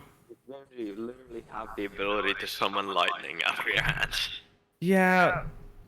Just Yeah. Let's do that. I'm gonna lightning him. I want to do something cool though, but lightning is pretty cool, I guess. I was shooting lightning out of your hands, not cool. I mean, like my thought was I had throwing knives that I could charge with electricity, and then throw those. But like, I guess shooting. I mean, electricity is yes, but if fun. you just shoot lightning, you can shout unlimited power. That is true. I have another idea of what I wanted to shout, but that works too. All right, I'm just gonna do that. Would it be risky? Would it be desperate or controlled? Desperate standard. Desperate standard. I had something else I wanted to shout. We're gonna roll baby. Unlimited Success. Let's go. So I want to shock him with electricity, and then I want to shout.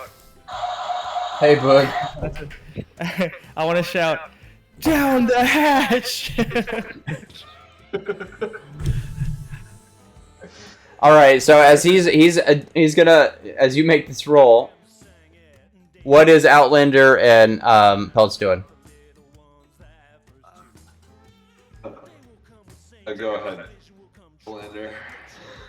Well, I was gonna stab him, but connecting myself to him with a metal object while he's getting electrocuted sounds like a very bad idea.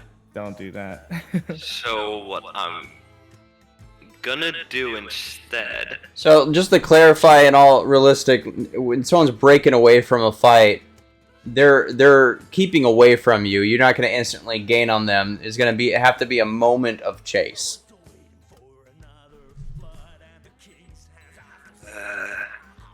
The guy that Digby was fighting, how close would he be to me? He's like 10 feet away from you right now. He's leaving. You just got shocked, right? If I have in my hand, Hasn't happened quite yet. I'm asking what's happening in all of this right now. thinking I'm gonna have the knife that I have, I'm gonna toss it at the guy that's running away from Digby to try and get him in the back.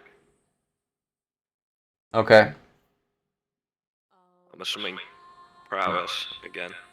Okay. I'm gonna give you both these rolls. Both of their attention being drawn off of Emmerich. Pelt, it means that he's gonna try to attack you and take advantage of the situation while this is all happening. I was hoping he'd get distracted. I could do the same. You're both about to exchange blows for a moment. Roll At, to see which one happens first. at the end of the alleyway, I'll say you catch the red sash that you're chasing. Let's go ahead and do all this. Success from Jamesy. Was that was for the it was a tune. Yeah.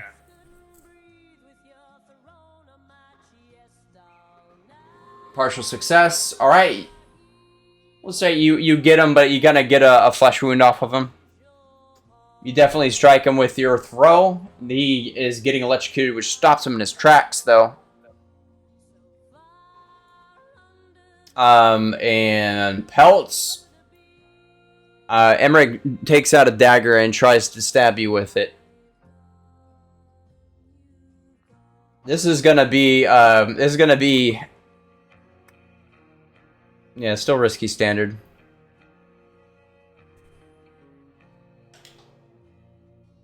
Alright. Do the markers on Forge just follow your cursor? Yeah. Oh. So you're just like circling his nose? Just like skirmish. Yeah, anything that suits you under prowess. If you hold, Blow him a kiss. oh, you Anything under can't do the prowess? hold down But thing. it kind of more Fucking- dodge away than with the prow. So if there's an actual map where you can move your tokens around, you can actually ping an area and it'll. How the fuck do you draw again? Alright. Success. There we go. You avoid the blow entirely. It's again going to be another prowess roll to attack him. Alright, then, so now that I I'm going to give you avoided his blow, Yeah, you this can be a controlled standard. I'm gonna try and blackjack him. Nice. What would that be, like another fine weapon? Fine hand weapon? I think I didn't put the dagger in as dagger, I just said fine hand weapon. We're just gonna call it a second one. Okay. Alright. God. How the fuck do you draw? And I think it's the only thing this car can do. I'll push myself for the extra die too. Okay. Take that 2 penalty. 2 stress. Risky standard. No, controlled standard. You got it. Since you successfully dodge his blow, like with a 6, gonna give you controlled. Increased effect critical success. He's out. He's out. You guys stop the other sash in his tracks as he falls to the ground. All right, Marge. At the end of the alleyway, you catch the sash. He's still running, but you get a chance to hit him in the back. Yeah. I have +3 to attacks of opportunity, and I'm gonna take it. All right, standard risky. All right. I'm only got 3 stress left. And who I knows give it- what's that- gonna happen, so I'm gonna. I'll make it a controlled actually, since he's fleeing. He's got his back turned to you. Nice. All right, I'll take that. Controlled standard, no modifier. Boom. Damn, boy. Are just fucking wrecking. You drive your sword through the red sash before he can clear the alleyway. He falls down. Sweet. All right, good job. You guys got both red sashes down. You got a knocked out freak of nature. I take his sword and wrap it in his sash and put it inside my jacket. Nice. Is he just gonna have a collection of fucking swords at the end of this? Well, at the very least, it's better to just have a random dead dude on the street than a dude with a red sash and a scimitar. Yeah. Fair enough. Yeah, I mean, I know that the crows and the blue coats are on their way. I just killed a man in the streets. Yeah, I was just getting a clock up, actually. Blue coat response. I kick him off into between some trash cans or something, just kind of out of the way. And We got Emmerich down, right? Yep. What are you guys doing with him right now? You have 4 ticks till blue coats are alerted to the situation. We need to get him somewhere where we can interrogate him. we had a whole plan. What area of the map would we be in? You said north of the docks, right? So it would be. I kind of glossed over actually the boat ride, but yeah. Storeroom. But they're probably going to search the area. There's probably people in the front of that store if we start interrogating them in the store. No, we had a whole plan. We already have this all planned out. Maybe it requires a flashback, but Don't forget you can do. I don't think I even explained the flashbacks. I know some of you obviously read up on it, but flashbacks you can say, "Oh, I did this beforehand," so that it changes the situation a little bit. So. If you want to say, before we did this, I paid off some blue coat. Oh, I really shouldn't have given you guys that. That's a really good idea. Damn it. But, yeah, if you want to say, yeah, I flashed back, I paid off some blue coats before we did this. And then you would make the appropriate action roll to see if you actually succeeded in doing that or not. You can't change events that have already occurred, but you can affect the events that may start to happen. we can think up something better than that, right? While you do, I'm going to take this sweater off. I'm burning up. Instead of Take it off. so this is an alley connected to like shops, right? Yes. Why What don't we I'm just like thinking pay is- off a shopkeeper to use their back room? Yes, that's what I was thinking. Just we like paid off a shopkeeper to close down early and allow us to use his shop for whatever it is. For legal things. Yes, it's just a meeting between acquaintances that we needed a big space, preferably soundproofed. The classic high school reunion, you know? Yeah, that's. This, That seems like a we good idea to tot- me. yeah, we totally needed all this butcher shop equipment for a high school reunion. Oi, did you go to high school here in Duskwall? What year were you? Yeah, totally, and I didn't just appear here out of nowhere a few years ago. Totally. Oh, that sucks, man. You were there during the gas leak? That's rough.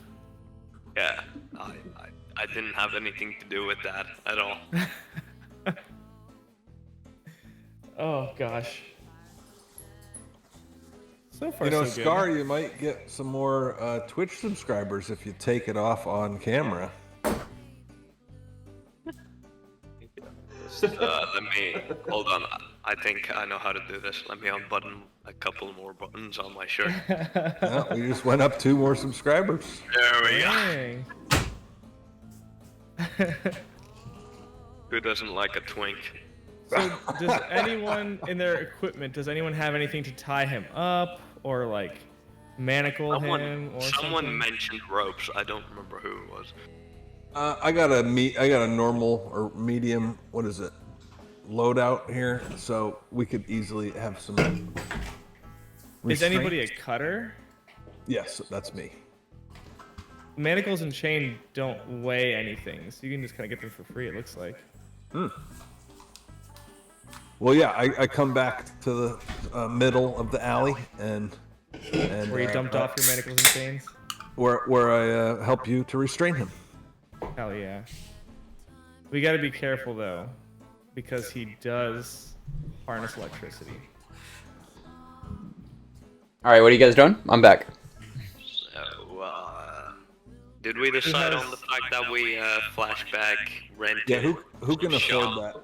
Who's got stress to Yeah, spare? well, and so the other thing I was thinking is we maybe don't want to stay in the area, so we could flashback. Somebody could flash back and like get us a ride out of there, Oh yeah.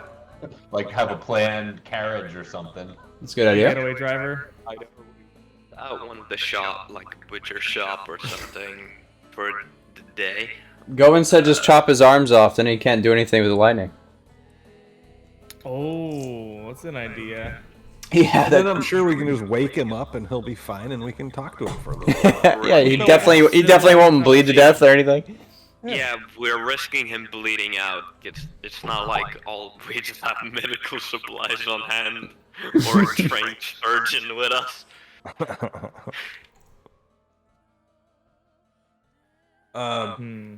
Yeah, so we either restrain we- him. I think It it's. works. I don't know. I think it's smart to grab the other red sash's sash and sword as well. Turn him into a body Grab instead those of so a it doesn't dead look gangster. like some gang fucking. It would be helpful later to be able to disguise ourselves as them.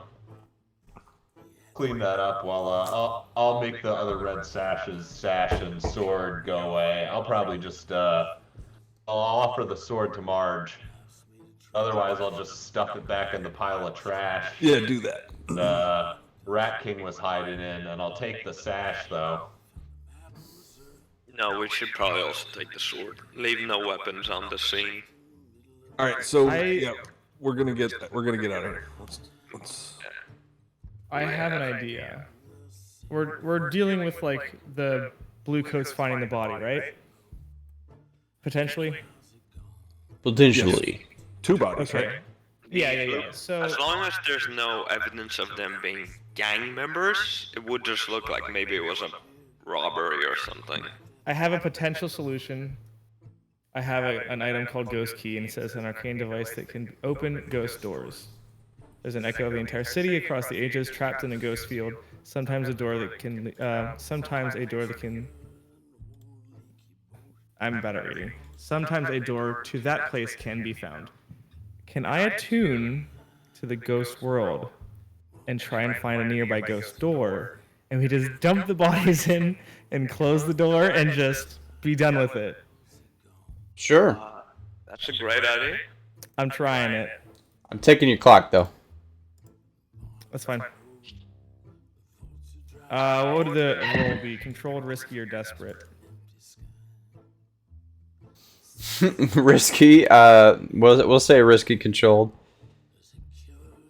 I mean, I'm sorry. Risky standard. Gotcha. Partial success. You still got one body. We'll say. Maybe the ghost door abruptly closes as you throw living tissue through. I don't quite know how it works, to be That's honest. fair. On the That's Twitch, one- can you go back to the roller? So, you know what I'm talking about? What's up? Go, on the Twitch stream, can you go back to the Foundry chat? Oh, yeah. Or the roller? Yeah, nice. Excellent.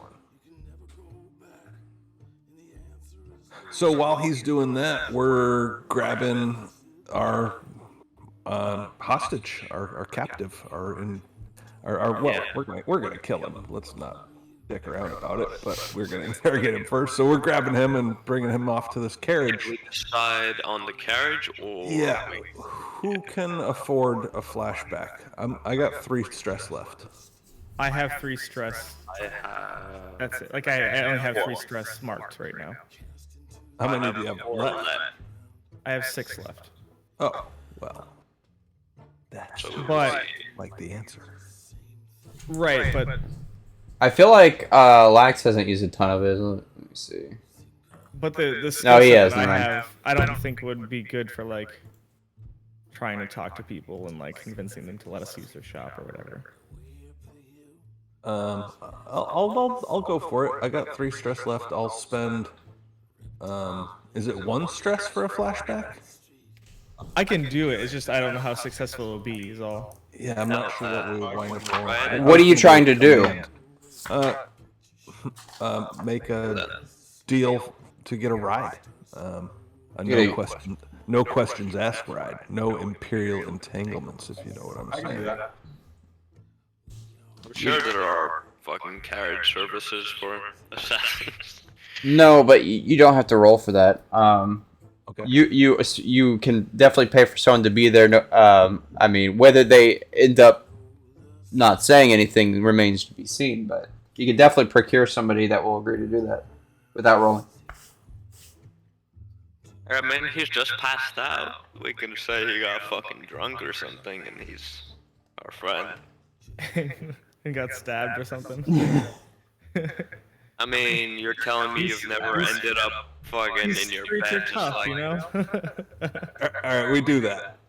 Yeah, let's do that. I'm trying to find where the fuck the flashbacks. Victorian era style. I saw it thing. You telling me there's no somewhere, pub yeah. fights or something? It's near the gathering information. I found it. Flashback on bladesinthedark.com. Oh, wait, no, it's not. Whatever. It's on the very first page. No, the way the books are organized is very strange, kind of annoying. Yeah, in the back here, flashbacks are on page 128, 132. Oh, that's I'm just gonna. 128. screenshot this. 128. He's got it. All right, so.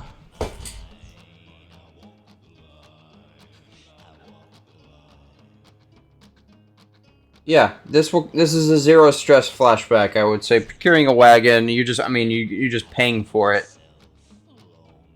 I don't think that needs to cost anything or require a roll. Thanks. I love this system. You just go and do stuff. Right? it's That interesting. literally is the premise of these games. You just, but I mean, the enemy also just kind of does stuff.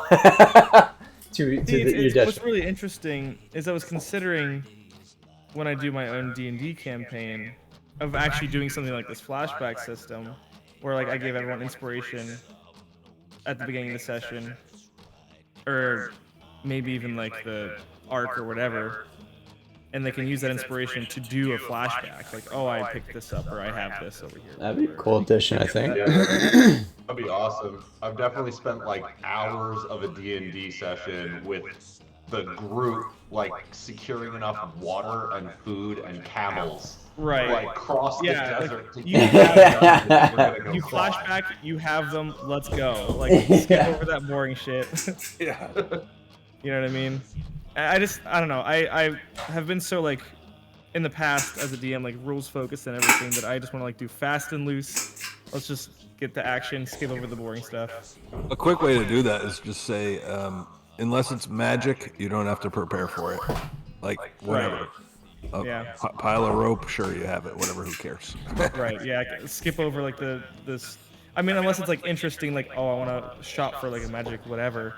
But if it's just like, I want to get supplies. Like, yeah, Depends on you what have the level. supplies, whatever. Depends on what level you're at. If you're low level, then you should have to nickel and dime them. High level, whatever. All right, we're about to hit our 4-hour mark. What are we doing, boys? Yeah. Let's wrap Where her are we up. trying to take this person now that they're in the carriage? Do we have a destination in mind? My apartment does have space for a fucking interrogation. I somehow feel like bringing him back to one of our standard locations would be a very bad idea.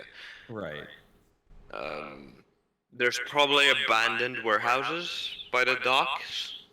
Maybe. Dead Animal Museum it is. Let's go back to your place.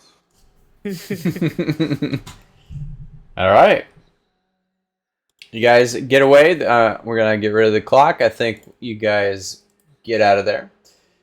Ghost doored this dead person. You know, whatever. One So- of them is just. There's just a ghost that's just sitting having tea with his fucking dead wife, and the body just drops on their table. or the ghost is like, I dropped the body of the ghost, like the ghost sees his own body just flop to the ground next to him. Like, oh, this is awkward. Yeah, as you guys go, the wagon goes away, you're expecting to hear this, but you begin hearing the warden bells chime from the warden towers, ding, ding, ding, indicating that a death has been detected in the town, and you see a few crows start flying into the air. I don't know how well you'd be able to see crows flying in the air at a fucking perpetual night, but regardless. Those are fucking loud. You see them heading towards where the fight was. You arrive at Outlander's apartment. Yeah, there's some crows in my neighborhood, and they are noisy as fuck. Honestly, with how weird Corvin is, I don't think any of his neighbors would think it's weird that they're bringing in a fucking unconscious dude into his apartment. Well, it's kind of late by now, too. There's not really anybody out anyway. Alright, so can one of you guys do something to like sap or prevent this guy from using his magical abilities when he wakes up? Put him in some sort of trance or something where we're gonna be able to get this information out of him. As you're before he's discussing a actually way to keep him contained, Corbin goes over to his bookshelf, pulls a book, and a secret room with like a shit ton of torturous equipment opens up.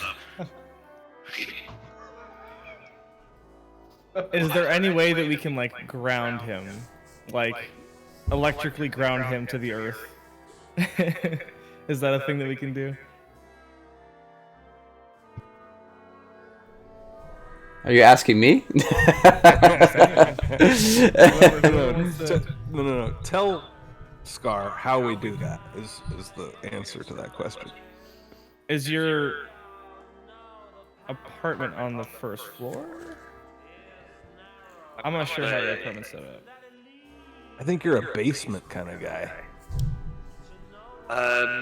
Do you have an unfinished basement with like a dirt floor? I'd say no, it's up on like a floor. Penthouse. He has a balcony. It's not penthouse, but he does have a balcony. Hmm. And he totally transformed one of the rooms into a secret thing with a bookshelf entrance because he cares about theatrics for some fucking reason. Rat King, as a whisper, you know if you just tie his hands behind his back, you should neutralize his ability to shock you guys, as long as he's tied up. As long as he can't touch us. do that. with his hands. Oh, I thought he could like arc it out. That's fine. We'll do that then. He used something. He did something special to make that little explosion happen. Okay. Yeah, we'll just tie him up with your kink dungeon. torture time. Sorry, what? Yeah, you said you have like a torture room, right? Yeah, it's a chair with a table that has like everything from a butcher's knife to a fucking like weird plucking Just a spoon. thing. No, it has like it's like this weird stuff for plucking eyebrow eyebrows. Like tweezers. Yeah, tweezers. It's everything from that. It's just That's like fair. it's just anything you could think of for torture, possibly. Well, we still have the manacles on him, right? That should be enough. Yeah. Okay. Let's wake him up. We try and I'll try and sway him and tell him we'll let him live. If he tells us where the What we need to find out is where they store their money. And then we need to kill him and dump his body somewhere to be found, but not linked back to us. With that, I'm actually going to call this session. 12:30. And despite us starting early, this one shot is going to have to be a 2-shot. So so you do get XP in this game. We'll see how I didn't bother looking into it. I didn't think we would go into this, but I guess I was so nervous about having content for it that I added too much. I'll DM everybody and see when you guys want to do this next. Whenever anybody is available. I only really can do it Thursday, Wednesday, or Friday though. Well, it was fun. Thanks. Yeah, I had fun. It was a good time. Yeah, I like the mechanics. I think like this was, as far as like planning for the game went, it was like the way this game works makes it so I didn't really have to do a ton. I do like how this isn't very combat heavy compared to other systems. This is a lot more focused on, oh, what do you do? Yeah, it was nice to kind of get away from the combat heavy stuff. Yeah, and now I knew that going into this there was going to be just an infinite amount of options for you guys to choose. So I'm like, what is even the point? We're gonna do a lot of this just like by the hip. But since I have an idea of what you guys want to do now, I can cater to that a little bit better for the next one. Yeah, that's one thing that really got me was like there's just like literally endless options, and I'm like full on choice paralysis. Really do like the fact that we can just say, yeah, this is what we have or whatever. It's not really restricting. Yeah, I hope I hope choices I made were okay. Like I said, this game is mostly a negotiation. I only on certain things really have to be like the deciding factor. So I hope I was fair with everything, but I had a lot of fun. I think all y'all did a really great job too. I know my Photoshop artwork was stellar too. Thank you. You don't have to say anything. No, it was very good. Is that just especially Rasputin? Yeah, is that just a picture of Rasputin that you took? he took that picture. This is like a guy from like a Hare Krishna death cult from the 60s. Oh shit. Wait, I do know who that is. He's in the New Order mod for Hearts of Iron 4. What's his fucking name? He's some Russian guy, isn't he? The guy in the picture, I believe, is an Indian man. Oh yeah, he's in that mod. I just don't remember what it is. There was something Yeah, else this was great. I do like this system. It's a lot more free. Yeah, it's very open. Yeah, I think it'll be really good for just like on the spur of the moment games whenever we want. Just like Morkborg, I like that we're getting games like that because like Cyberpunk, D&D, like you have to handcraft that whole fucking thing. Unless you're really good at improvising and have really good tools to allow you to improvise. It's not like Yeah, this system feels very player driven as opposed to DM driven. Mm-hmm. Yeah, Scar was just chilling. Oh yeah, so what are you guys doing? He literally walked away for like 5 minutes. I'll be back. Cool, man. I'm gonna go to bed. Thanks everybody for everything. I am gonna have such a fucking hangover in the morning. Drink water. You've been going hard, man. Chug water right now and you'll probably be fine. Drinking 101. Drink a bunch of water right now. And All right, guys. It was fun. 40% Cheers. gin. Till next time, Ryan. Meet you. Sleep tight, chat. I hope you enjoyed yourselves. Yeah, I need to find someone to raid, man. Oh shit. Oh shit. The raid. Yeah. I haven't streamed in a long time. Dude, your production value was through the roof, man. Still is, baby. Honestly, that's like the only thing that I was really proud of in my stream was just like all the work that I put into it and how it looked and sounded. You need to go back and watch some more tabletop stuff again. Yeah. Episode 11, taking on hags. Oh, they have a cool little set too. Let's raid these people.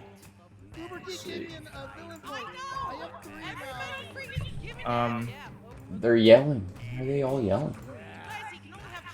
I started streaming Fallout 4. Oh yeah? Like I modded it, you know, so it's better. Playing the game instead of spending 7 hours, like a week modding and then never playing it. It took a while, but like it runs real smooth now. Which is nice.